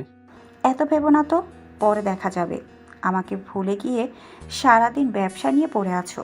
রাফাত খুব জোর করে তার ঠোঁটের কোণে কিছুটা হাসি আনার চেষ্টা করলো। আচ্ছা শোনো, এখন আমাকে উঠতে হবে, অনেকক্ষণ হয়েছে এসেছি। মাইশা বাসায় একা আছে, এমনিতেও শরীরটা ভালো না। আচ্ছা চলো, তোমাকে আমি এগিয়ে দিয়ে আসি। রাফাতকে আজকে আলিয়ার কাছে অন্যরকম লাগছে। অন্যান্য দিন আলিয়া যেতে চাইলেও রাফাত তাকে ছাড়তে চায় না, আরও কিছুক্ষণ থাকতে বলে। কিন্তু আজ আলিয়ার এক কথাতেই রাফাত ওকে যেতে দিতে চাইছে। আসলে রাফাতের হয়েছেটা কি? কিন্তু আলিয়া এটুকু বুঝতে পারছে রাফাতের কিছু না কিছু অবশ্যই হয়েছে, যার জন্য রাফাতকে আজকে অন্যরকম লাগছে আর খুব চিন্তিতও মনে হচ্ছে। আলিয়া যেতে নিয়ে আবার দাঁড়িয়ে রাফাতকে বলল, আমি জানি না তোমার কি হয়েছে, তবে এইটুকু বলবো, যদি আমাকে ভালোবেসে থাকো আর বিশ্বাস করে থাকো, নির্দ্বিধায় আমার সাথে তোমার প্রবলেমটা শেয়ার করতে পারো। রাফাত আলিয়ার দু গালে আলতো করে ছুঁয়ে দিয়ে বলল, আরে পাগলি, কিছু হয়নি আমার, আই এম টোটালি ফাইন। এবার চলো তোমাকে এগিয়ে দিয়ে আসি। আরিয়ানদের বাড়ি কিছুটা দূরে একটা লোক কারো একজনের সাথে ফোনে কথা বলছিল। আপনি কিছু চিন্তা করবেন না, আমি যেভাবেই হোক একটা কাজ কমপ্লিট করবই। আমি যে কাজ একবার নিয়েছি সে কাজ কখনো বিফল হয়নি, এই কাজেও হব না। হয়তোবা একটু সময় বেশি লাগছে, কিন্তু সফল হবই। লোকটা ফোনটা রেখে দিয়ে আরিয়ানের বাড়ি থেকে তাকিয়ে একটা হাসি দিয়ে মনে মনে আওড়ালো, কতদিন তুই ওকে আমার কাছ থেকে বাঁচাবি? ওকে যে আমার হাতে মরতেই হবে, আর সেই দিনটা খুবই নিকটে। কথাটা বলেই হো হো করে হাসতে লাগলো সে। সন্ধ্যার দিকে সবাই বাসায় চলে আসলো। সবাই বাসায় ফিরতেই আরিয়ান সবার উপর চেঁচামেচি শুরু করলো। তোমাদের কি কোনো সেন্স নেই? তোমরা সে কখন মাইশাকে বাসায় একা রেখে গিয়েছো?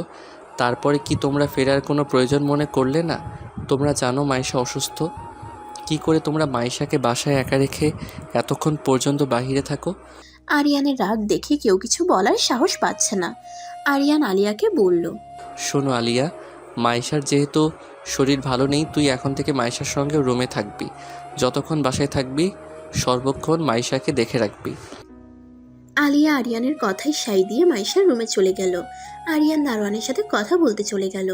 মর্গ থেকে ফিরে একজন কনস্টেবল সাব্বিরকে বলল, স্যার ওনারা লাশটা আইডেন্টিফাই করতে পেরেছে। লাশটা ছেলেটার বাবার। ছেলেটা আপনার সাথে কথা বলতে যাচ্ছে। আচ্ছা ওকে পাঠিয়ে দাও। ছেলেটা এসে সাব্বিরের সামনে বসলো।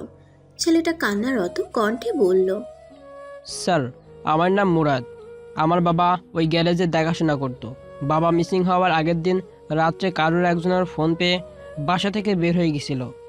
তারপর থেকে বাবাকে ফোনে আর পাইনি, আর আজকে যখন পেলাম তখন বাবার লাশ পেলাম। সাব্বির মুরাদকে একটা টিস্যু এগিয়ে দিয়ে বলল, নিজেকে সামলাও। আচ্ছা তোমার বাবার সাথে কি কারো কোনো শত্রুতা ছিল? না স্যার, আমার বাবা অন্তত ভালো আর ভদ্র একজন মানুষ ছিল। কেন কেউ বাবার সাথে এমন করলো তা আমরা বুঝতে পারছি না স্যার। তোমার কি কাউকে সন্দেহ হয়? না স্যার, সন্দেহ করার মতো ওই রকম কেউ আমার জানার মধ্যে নেই। সাব্বির মুরাদের কাছ থেকে ওই গ্যারেজ সম্পর্কে কিছু ইনফরমেশন নিল আর মনে মনে ভাবল, খুব জটিল একটা কেস এটা। একটা মানুষ রাত্রেবেলা আরও একজনের ফোন পেয়ে বাসা থেকে বের হয়ে গেল, তারপরে মিসিং, তারপর পুড়ে মারা গেল। একটু খুঁটিয়ে দেখতে হবে ব্যাপারটা আসলে ঠিক কী। আরিয়ান দেখলো দারোয়ান মতিন টেবিলের উপর মাথা দিয়ে ঘুমোচ্ছে। আরিয়ানের খুব রাগ হলো এই দৃশ্য দেখে।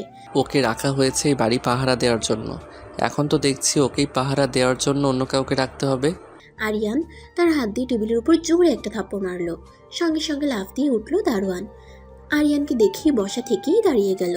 আরিয়ান কিছুটা রাগ দেখিয়ে ওকে বলল, এই তোমাকে কি বাড়ির পাহারা দেওয়ার জন্য রাখা হয়েছে নাকি ঘুমানোর জন্য রাখা হয়েছে? সরি স্যার, আমার তো কখনো এমন হয় না, কেন জানি আজকে আমার খুব ঘুম ঘুম পাচ্ছে, কিছুতেই চোখ টেনেই মেলতে পারছি না। কেন, আজকে ডিউটিতে আসার সময় কি ঘুমের ওষুধ খেয়ে এসেছিলেন তাই চোখ মেলতে পারছো না? না স্যার, সকালের দিকে রাস্তা দিয়ে একজন চা নিয়ে যাচ্ছিল, ওনার কাছ থেকে 1 কাপ চা খেয়েছিলাম, তারপর থেকেই আমার কেমন যেন একটা ঘুম ঘুম ভাব। মানুষের চা খেলে ঘুম কমে আর তোমার ঘুম বাড়ছে? এইসব আজগুবি কথা বন্ধ করো, ঠিক আছে? আচ্ছা যাই হোক, শোনো, আমি বের হয়ে যাবার পরে কি বাড়িতে কেউ ঢুকেছিল? আরিয়ানের কথা শুনে মতিনের মুখটা কিছুটা শুকিয়ে গেল।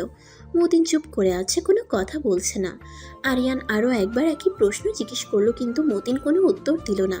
এবার আরিয়ান জোরে একটা ধমক দিয়ে বলল, এই তোমাকে কি আমি পড়া জিজ্ঞেস করেছি যে পড়া পারছো না বলে মাথা নিচু করে আছো, চুপ করে আছো কেন? আমার প্রশ্নের উত্তর দাও। মতিন কি বলবে বুঝতে পারছে না, কারণ তখন তো সে টেবিলের উপর মাথা দিয়ে ঝিমুচ্ছিল। তারপরও ভয়ে ভয়ে আমতা আমতা করে বলল, আসলে স্যার তখন আমার একটু ঝিমুনি এসেছিল, বিদায় টেবিলের মাথায় দিয়ে ঝিমিয়ে পড়েছিলাম। স্টুপিড কোথাকার, এবার তোমার চাকরিটাও আমি ছিনিয়ে দেই। মতিন আরিয়ানের হাত পায়ে ধরে বলতে লাগলো, না স্যার, প্লিজ স্যার, এই কাজটা করবেন না স্যার, তাহলে আমার বউ ছেলে মেয়ে না খেতে পেয়ে মারা যাবে স্যার, আর কখনো এমন হবে না স্যার। হঠাৎ করে আরিয়ানের চোখ গেল গেটের দিকে। আরিয়ান দেখলো গেটটা কোনো রকমের লাগানো, গেটে কোনো তালা নেই। সঙ্গে সঙ্গে আরিয়ান মতিনকে একটা ধমক দিয়ে বলল, কোনো একটা কাজ তোমাকে দিয়ে ঠিক মতো হয় না, গেটে তালা মারোনি কেন? এই মুহূর্তে গেটে তালা মারো। আরিয়ানের কথা শুনে রীতিমতো ঘাবড়ে গেল মতিন। আসলে তালা যে কোথায় সে নিজেও জানে না। মতিন একটু ঢোক গিলে ঠোঁটটা একটু ভিজিয়ে কাঁপা কাঁপা গলায় বলল, স্যার আসলে আমি যখন চা খাবার জন্য গেট খুলেছিলাম, তারপর থেকে আমি আর গেটের তালা খুঁজে পাচ্ছি না। দারোয়ানের কথা শুনে প্রচণ্ড রাগ হচ্ছে আরিয়ানের। আরিয়ান জোরে একটা ঝাড়ি মেরে দারোয়ানকে বলল, তুমি আসলে একটা ছাগল। এই তোমার ডিউটির নমুনা, গেটের তালা কোথায় আছে তা পর্যন্ত তুমি জানো না। কাল থেকে তোমার আর ডিউটি করতে হবে না, আমি নতুন দারোয়ান রেখে দিচ্ছি। মতিন আরিয়ানের হাতে পায়ে ধরে কান্নাকাটি শুরু করে দিল। শেষে আরিয়ান তাকে লাস্ট ওয়ার্নিং দিয়ে এবং নতুন তালা কেনার জন্য টাকা দিয়ে ওখান থেকে চলে গেল। আরিয়ান চলে যেতেই মতিন নিজেই নিজে 2 গালে 2 থাপ্পড় মেরে বলতে লাগলো, তুই আসলে একটা ভেড়া, তুই আসলে একটা ছাগল, কেউ তোকে চা খাইয়ে গাদা বানিয়ে ভিতরে ঢুকে গেল, আর তুই দারোয়ান হয়ে কিছুই বুঝতেই পারলি না। না না, এখন থেকে ঠিক মতো ডিউটি করতে হবে, তা না হলে কপালে খুব দুঃখ আছে আমার। দেখতে দেখতে প্রায় 2 দিন কেটে গেল। মাইশা এখন অনেকটা সুস্থ আর স্বাভাবিক। তাই মাইশা আজ থেকে আবার অফিসে জয়েন করবে। মাইশা অফিসে ঢুকতেই দেখলো সবাই কেমনভাবে জানি তাকাচ্ছে মাইশার দিকে। মাইশা এই সবে কোনো গুরুত্ব না দিয়ে নিজের কেবিনে ঢুকতে যাবে, তখনই শুনতে পেল কেউ ওকে নিয়ে কিছু কানাঘুষা করছিল। সেই দিনের পার্টির বিষয় নিয়ে সবাই মাইশাকেই দোষারোপ করছে। মাইশা কোনো কথা কানে না নিয়ে নিজের কাজে মন দিল। মাইশা নিজের কেবিনে কাজ করছিল, তখনই পিয়ন এসে বলল, ম্যাডাম স্যার আপনাকে ডাকছে। মাইশার এমনিতেই মন মানসিকতা ভালো নেই, তার উপরে আরিয়ান ডাকছে শুনে তার আরও বিরক্ত লাগলো। অবশ্যই আরিয়ান তার সাথে আবার কোনো না কোনো ফাজলামি শুরু করবে, তার জন্যই তাকে ডাকছে। আরিয়ানের তো একটাই কাজ, সারাক্ষণ ওর পিছনে লেগে থাকা। কিছুটা বিরক্তি নিয়ে আরিয়ানের রুমে গেল মাইশা। আরিয়ানের রুমের সামনে গিয়ে মাইশা দরজায় নক করলো। Yes coming. এই ফাইলগুলো কমপ্লিট করে আমাকে 1 ঘন্টার ভিতরে সাবমিট করবেন। আরিয়ান কিছু ফাইল মাইশার সামনে দিয়ে বলল। মাইশার ইচ্ছা করছিল আরিয়ানের চুলগুলো টেনে ছিঁড়ে ফেলতে। এই এতগুলো ফাইল 1 ঘন্টার মধ্যে সাবমিট? কি হলো, দাঁড়িয়ে আছেন কেন? ফাইলগুলো নিন আর দ্রুত কমপ্লিট করে আমাকে সাবমিট করুন। কেন রে, আমাকে দিয়ে তোর কাজগুলো না করিয়ে যে তোকে কিস করে, তোর ঠোঁট ফুলিয়ে দিয়েছিল তাকে দিয়ে করে না। কত হাজার রূপ যে তোর তা তুই নিজেও জানিস না। শালা আইলার বাচ্চা বাসায় গেলে কত ভালোবাসা দেখায়, আর অফিসে মনে হয় যেন ওর সাথে আমার কত জন্মের শত্রুতা। ডাইনোসর কোথাকার। মাইশা ফাইলগুলো নিয়ে ওর কেবিনের দিকে চলে গেল। মাইশা আরিয়ানের কেবিন থেকে চলে যেতেই আরিয়ান একটা হাসি দিয়ে বলল, তোকে আমি আর অন্য কিছু নিয়ে ভাবতে দেব না, সারাক্ষণ শুধু আমাকে নিয়েই ভাববি তুই। হঠাৎ আরিয়ানের ফোনে একটা কল আসলো। আরিয়ান ফোন রিসিভ করে বলল, কাগজগুলো তৈরি হয়ে গেছে। ওপাশ থেকে কিছু বলার প্রেক্ষিতে আরিয়ান বলল, গুড, ভেরি গুড। যত দ্রুত সম্ভব কাজগুলো আমার কাছে নিয়ে এসো। আরিয়ান ফোনটা রেখে ওর হাতের কলমটা ঘোরাতে ঘোরাতে বলল, তোর জন্য খাঁচা তৈরি হচ্ছে মাছরাঙা পাখি, সেই খাঁচায় সারা জীবন তুই শুধু আমার হয়ে থাকবি। কথাটা বলেই হাসতে লাগলো। এদিকে সাব্বির ওই গ্যারেজে গিয়ে তদন্ত করে জানতে পারলো রাফাত ওই দিন ঠিকই বলেছিল। রাফাতের গাড়ি এই গ্যারেজে ছিল এবং এখান থেকেই মিসিং হয়েছে, কারণ রাফাতের গাড়ির নম্বর এখানকার রেজিস্টার খাতায় পেয়েছে সাব্বির। সাব্বিরকে দেখে ওই গ্যারেজের একজন লেবার সুমন প্রচণ্ড পরিমাণে ভয় পেয়ে গেল। ভয় পেয়ে সাব্বিরের চোখ এড়িয়ে পালাতে যাবে, তখনই সাব্বিরের সাথে আসা কনস্টেবল মিলন ওকে ধরে ফেলল। সাব্বির ওকে ঠাস ঠাস করে দুটো থাপ্পড় মেরে বলল, কিরে কোথায় পালাচ্ছিলি? কথায় আছে জানিস তো, চোরের 10 দিন আর গৃহস্থের 1 দিন।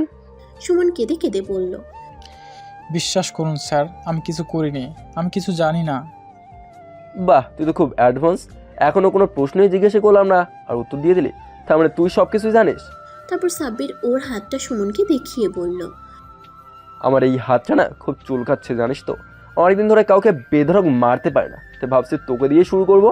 সুমন ভয় পেয়ে কাঁপা কাঁপা গলায় বলল, না স্যার, মারবেন না স্যার, আমি যা জানি সব সত্যি সত্যি বলবো আপনাকে।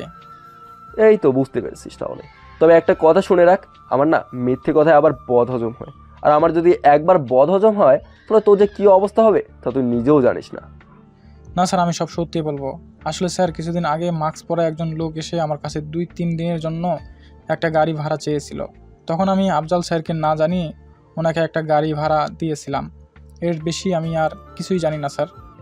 তুই মাস্ক পরা লোকটার কোনো ডিটেলস দিতে জানিস বা ওকে কি তুই দেখিসনি? না স্যার। না, এবার দেখছি আমার হাতটাকে কাজে লাগাতে হবে। আমার হাতটা এখন আরও বেশি চুলকাচ্ছে। এই বলে সাব্বির সুমনকে ঠাস ঠাস করে আরো কয়েকটা থাপ্পড় লাগিয়ে দিল।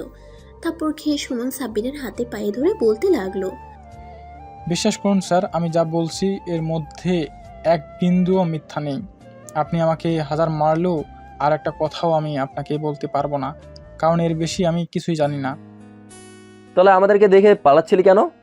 ভয়ে স্যার, কারণ আমি যখন মুরাদ ভাইয়ের কাছে শুনেছিলাম যে গাড়িটা মিসিং হয়েছে, সেই গাড়িতেই আফজাল স্যারের লাশ পাওয়া গেছে, তখন খুব ভয় পেয়েছিলাম। সুমনের কথা শুনে অনেকটাই অবাক হলো সাব্বির। এই গ্যারেজ থেকে যে গাড়ি মিসিং হয়েছে সেটা যদি মুরাদ জানে, তাহলে কেন সাব্বিরকে সে ওই দিন এই কথাটা বলল না? সাব্বির মনে মনে বলল, দাল মে কুছ কালা হে। এই মুরাদকে তো খুব ভালোভাবে দেখতে হচ্ছে। 1 ঘন্টা পর সমস্ত ফাইল রেডি করে মাইশা আরিয়ানের কেবিনে গেল। স্যার, সবগুলো ফাইল রেডি হয়ে গেছে। গুড, এখানে রাখুন। শুনুন, আমি এক জায়গায় যাব, আপনাকে আমার সঙ্গে যেতে হবে। কথাটা শুনে মাইশা চোখ মুখ খিচে আরিয়ানের দিকে তাকালো। ইঁদুর, বান্দর, কুত্তা, বিলাই আবারও আমাকে নিয়ে গাড়ির মধ্যে বসিয়ে রাখবি, তাই না? যাব না আজকে আমি তোর সাথে, তুই একাই যা। আসলে স্যার, আমার একটু কাজ ছিল, আমাকে আজকে দ্রুত বাসায় ফিরতে হবে, তাই আমি আপনার সাথে যেতে পারবো না। তোর যে বাসায় কি ঘোড়ার ডিমের কাজ আছে তা তো আমি ছাড়া আর কেউ জানে না। এখন তো গিয়েই সেই ছাই পচা কার্টুন দেখতে বসবি। দাঁড়া, তোকে দেখাচ্ছি কার্টুন।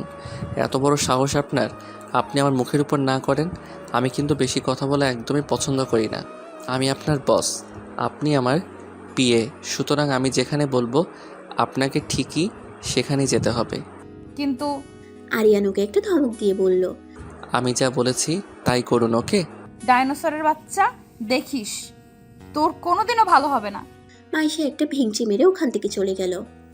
কিছুক্ষণ পর মাইশা আর আরিয়ান অফিস থেকে বেরিয়ে গেল। ওরা অফিস থেকে বেরিয়ে যেতেই অফিসের কিছু লোক নিজেদের মধ্যে বলাবলি করতে লাগলো, এই মাইশার যে কতগুলো ছেলে লাগে তা ও নিজেও জানে না, আর আমাদের বয়স হয়েছে আরেক। মাইশা ছাড়া কি অন্য কোনো পিয়ে সে পেল না, মাইশাইকেই রাখতে হলো। তখনই নীরা বলে উঠল, আমি কি মাইশার থেকে কোনো দিক থেকে কম? কিন্তু স্যারের তো আমাকে চোখেই পড়ে না। সে তো সবসময় মাইশাকে নিয়েই ব্যস্ত করে থাকে। আমার দিকে যদি একটু নজর দিত, আমার জীবনটা ধন্য হয়ে যেত। সীমা কথাগুলো শুনে হাসতে হাসতে নীরাকে বলল, নীরা, তুমি না একটা কাজ করো, জেগে জেগে স্বপ্ন দেখো, কারণ স্যার কখনো তোমার দিকে তাকাবেও না, আর তোমার জীবনটাও ধন্য হবে না। তার থেকে বরং জেগে জেগে স্বপ্ন দেখো, একটু যদি স্বপ্নে তোমার জীবনটা ধন্য হতে পারে। নিজের বন্ধুর হয়ে সাফাই গাইছো? অবশ্য নিজের যোগ্যতা ছাড়া অন্যজনের সুপারিশে চাকরি হলে যা হয় আর কি। ওই রকম একজন বন্ধু পেতেও না যোগ্যতা লাগে, যা তোমার নেই। আর একটা কথা ভুলে যেও না, এই অফিসে আমি তোমার উপরে লেভেলে আছি, সুতরাং ভদ্রভাবে সম্মান দিয়ে কথা বলবে, ওকে? কথাগুলো বলে সীমা ওখান থেকে চলে গেল। সীমা চলে যেতেই নীরা নিজে নিজে বলে উঠল, ইস, একবার যদি স্যার আমার দিকে তাকাতো, আমি না তোর থেকে অনেক উপরে চলে যেতাম। তখন আমিও বলতাম, ভদ্রভাবে কথা বলো, আমি তোমার থেকে অনেক অনেক উপরে লেভেলে আছি। আরিয়ান থানার সামনে এসে গাড়ি দাঁড় করালো। আরিয়ানকে থানায় আসতে দেখে মাইশা বলল, এ কি স্যার, আপনি থানায় আসলেন কেন? ভিতরে চলো, গেলেই বুঝতে পারবি। মাইশা আর আরিয়ান থানার ভেতরে চলে গেল। গিয়ে দেখলো ওখানে রাফাতও আছে। রাফাতকে ওখানে দেখে মাইশা অবাক হলো। মাইশা রাফাতকে জিজ্ঞেস করলো, এ কি রিফাত ভাই, আপনি এখানে? মাইশাকে দেখে রাফাত অনেক নার্ভাস হয়ে গেল। রাফাত ভাবছে, এ কি মাইশা এখানে কেন?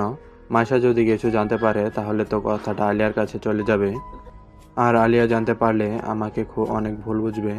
কি হবে এখন? রাফাত নিজেকে কিছুটা স্বাভাবিক করে বলল, না মাইশা, একটু কাজ ছিল তো তাই আসলাম, এ আর কি। মাইশাকে দেখে সাব্বিরের কেন যেন খুব চেনা চেনা লাগলো, কিন্তু কিছুতেই মনে করতে পারছিল না সাব্বির। আরিয়ান সাব্বিরকে মাইশার সঙ্গে ঘটে যাওয়া এতদিনের সমস্ত ঘটনা বলল।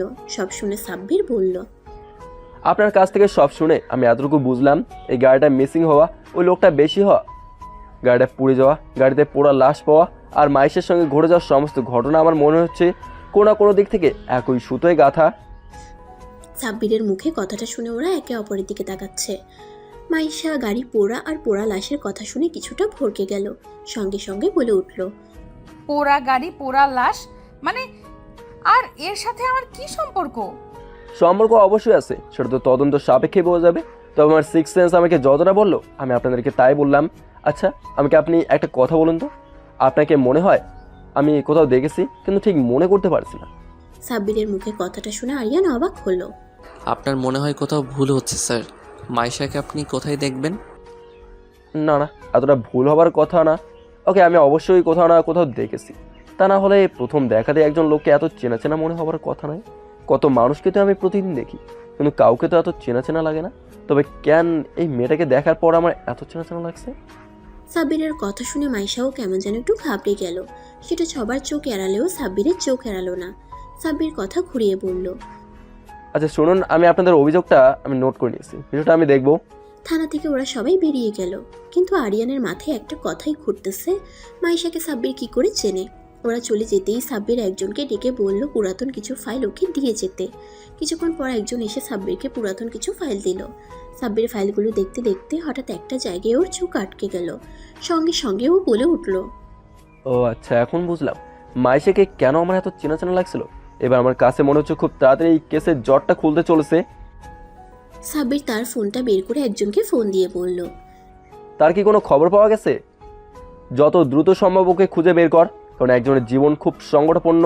ওকে যদি দ্রুত গ্রেপ্তার করা না যায় তাহলে যে কোনো মুহূর্তে সে ওকে মেরে ফেলবে। সুতরাং আমি খুব দ্রুত পজিটিভ রেজাল্ট চাই। সাব্বির ফোন রেখে দিয়ে আরিয়ানকে ফোন করে বলল আগামীকালকে মাইশাকে নিয়ে থানায় আসতে। মাইশা ছাদে দাঁড়িয়ে আছে, হালকা ঠান্ডা একটা বাতাস তুলে তুলে তার শরীরটাকে তুলিয়ে দিচ্ছে। বাতাসটা খুব ভালো লাগছে মাইশার। তবে সাব্বিরের কথাটা বারবার মাথার মধ্যে ঘুরপাক খাচ্ছে মাইশার। সাব্বির মাইশাকে মনে করতে না পারলেও মাইশা ঠিকই সাব্বিরকে মনে আছে। মাইশা চায় না পুরাতন সেই অধ্যায়টা মাইশার জীবনে আবার ফিরে আসুক। হঠাৎ পিছন থেকে আরিয়ান এসে মাইশাকে টান দিয়ে আষ্টে পিষ্টে জড়িয়ে ধরে বলল, এই মাইশা, সত্যি করে বলতো, তোকে ওই সাব্বির কি করে চেনে? মাইশা কিছুটা থতমত খেয়ে বলল, আমি কি করে জানবো উনি আমাকে কি করে চিনে? হয়তো কারোর চেহারার সাথে আমার মিল পেয়েছে, তাই হয়তো বা এই কথাটা বলেছে। কেন? কিভাবে তোকে চিনি সেটা কালকে থানায় গেলে বুঝতে পারবি। মানে হচ্ছে তোকে আর আমাকে সাব্বির থানায় ডেকেছে, কি যেন বলবে তাই। কথাটা শুনে কিছুটা ঘাবড়ে গেল মাইশা। মাইশা সঙ্গে সঙ্গে বলে উঠল, আমি থানায় যেতে পারবো না, তুমি একাই চলে যাও। না একদম না, আমার সঙ্গে তোকেও যেতে হবে। যেতে হবে মানে যেতে হবে, কথাটা মনে রাখিস। পরদিন সকালে ওরা দুজন থানায় গেল। থানায় গিয়ে দেখলো ওখানে রাফাতও আছে। সাব্বির ওদেরকে বসতে বলল। তারপর সাব্বির মাইশাকে উদ্দেশ্য করে বলল, মিস মাইশা, আমি জানি আমি তোমাকে মনে করতে না পারলেও তুমি আমাকে ঠিকই মনে রেখেছো। মাইশা কিছু বলছে না, গুটিসুটি মেরে চুপচাপ বসে আছে। কি মাইশা, ঠিক বলছি তো? আরিয়ান বলল, আপনি আসলে কি বলতে চাচ্ছেন সোজাসুজি খুলে বলুন। আপনি কিভাবে মাইশাকে চেনেন? ঘটনাটা কি তুমি বলবে নাকি আমি বলবো মাইশা? মানে কি সব বলছেন আপনি, কিসের ঘটনা? ঠিক আছে, তুমি যখন বলতে চাইছো না তাহলে আমি শুরু করছি। সাব্বির বলা শুরু করলো। আজ থেকে প্রায় 5 বছর আগে একটা পাচারকারী দল ঢুকেছিল এই শহরে। 6 মাসে প্রায় 200 থেকে 300 মেয়ে পাচার হয়ে গিয়েছিল এই শহর থেকে। বিভিন্ন জায়গায় রেড অ্যালার্ট জারি করা হয়েছিল ওই পাচারকারীদেরকে ধরার জন্য, কিন্তু পুলিশ কিছুতেই সাকসেস হচ্ছিল না। হঠাৎ একদিন একটা মেয়ে দৌড়ে এসে বলল তার এক বান্ধবীকে কিছু লোক ধরে নিয়ে গেছে। সে কোনো রকমে পালিয়ে থানায় চলে এসেছে, বিদায় তাকে ধরতে পারেনি। আমি সঙ্গে সঙ্গে কন্ট্রোলে জানিয়ে দিয়েছিলাম সবাইকে সতর্ক থাকতে। সর্বশেষে দীর্ঘদিনের প্রচেষ্টায় আর ওই মেয়েটার সাহায্যে আমরা সেই পাচারকারীদের ডান হাতকে ধরতে পারি আর ওই মেয়েটাকেও উদ্ধার করতে পারি।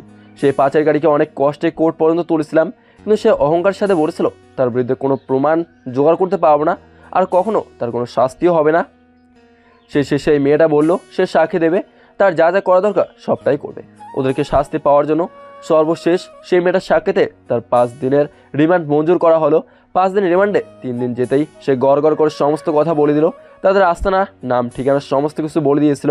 সবাইকে আমরা ধরতে সক্ষম হয়েছিলাম, শুধু পালের কোদাকে আমরা হাতের নাগালে পাইনি। তবে খুব তাড়াতাড়ি তাকেও পেয়ে যাব। আমাদের মিশন চলছে এবং খুব তাড়াতাড়ি তা সাকসেসফুল হবে। এখন মিস্টার আরিয়ান, আপনি হয়তো প্রশ্ন করতে পারেন এটা আমি কেন আপনাকে বলছি, এর সাথে আপনাদের বা মাইশের কি সম্পর্ক? হ্যাঁ অবশ্যই, এখানে মাইশার কি সম্পর্ক সেটা অবশ্যই আমাকে জানতে হবে। সাব্বির মাইশার দিকে তাকিয়ে বলল, কি মাইশা এখনো চুপ করে থাকবে নাকি বাকিটা তুমি বলবে? মাইশা এবার মুখ খুলল। হ্যাঁ, সেই মেয়েটা আমিই ছিলাম। আমি সাক্ষী দিয়েছিলাম ওদের বিরুদ্ধে, আর আমার সাক্ষীতেই ওরা ধরা পড়েছিল আর ওদের শাস্তি হয়েছিল। তুমি তখন স্কলারশিপ পেয়ে বাহিরে গিয়েছিলে, তাই তুমি কিছুই জানো না। আমি মামা আর মামিকে নিষেধ করেছিলাম এই ব্যাপারে তোমাকে জানাতে, তাই তারা আজও পর্যন্ত তোমাকে এই ব্যাপারে কিছুই জানায়নি। কথাগুলো শুনে আরিয়ান আর রাফাত ট্যাপ ট্যাপ করে তাকিয়ে আছে মাইশার দিকে। মাইশা এত কিছু করেছে অথচ আরিয়ান কিছুই জানে না। সাব্বির আবার বলা শুরু করলো, এবার মূল কথা আসা যাক। আমি এতদিন কেসটাকে নিয়ে অন্ধকার হাতারে মরছিলাম। যখন মাইশাকে দেখি এবং কিছু ফাইল আমি ঘাটাঘাটি করি, তখন আমার কাছে সম্পূর্ণ ক্লিয়ার হয়ে গেল কেন কেউ মাইশাকে আক্রমণ করছে, মারার চেষ্টা করছে, আর ওই গাড়িটা পোড়া থেকে শুরু করে গাড়িতে পোড়া লাশ এসব কিছু কেন হচ্ছে। এর কারণ হচ্ছে মাইশা, কারণ মাইশার সাক্ষীতে ওদের শাস্তি হয়েছে। পাচারকারীর দলের প্রধান ব্যবসা নষ্ট হয়ে গেছে, তাই সে একজনকে হায়ার করেছে মাইশাকে মেরে ফেলার জন্য, বলতে পারেন রিভেঞ্জ। রাফাত সাব্বিরকে জিজ্ঞেস করলো, কারণ আপনি আরিয়ানের বন্ধু, ও চেয়েছিল মাইশাকে সহ ওর সাথে জড়িত প্রত্যেকটা লোককে কঠিনভাবে প্যাচে ফেলতে, এমনভাবে ফাঁসাতে যাতে করে ওরাও জেলে যায়। কিন্তু আমার আফজালের জন্য আফসোস হচ্ছে, মাঝখান থেকে ওর জীবনটা গেল। তবে আপনি চিন্তা করবেন না, খুব দ্রুত আমরা তাকে ধরে ফেলবো। আমাদের মিশন চলছে। তো মাইশা, তোমাকে সব দিক থেকে সতর্ক থাকতে হবে সব সময়। তোমার লাইফ অনেক রিস্কে আছে। কিছুদিন পর পুলিশের অনেক প্রচেষ্টায় শেষ পর্যন্ত পাচারকারী দলের প্রধানকে পেয়েছিল পুলিশ, কিন্তু দুর্ভাগ্যবশত পুলিশের চোখ ফাঁকি দিয়ে পালিয়ে গেছে। সঙ্গে সঙ্গে সাব্বির মাইশা আর আরিয়ানকে সতর্ক করে দিল যেন তারা সতর্ক থাকে, কারণ সে আবার তার তাণ্ডব শুরু করবে মাইশা আর তার কাছের মানুষগুলোর উপর। কি হতে চলেছে জানতে হলে সিজন 2 এর জন্য অপেক্ষা করুন। ভালো থাকবেন সবাই। আল্লাহ হাফেজ। সমাপ্ত।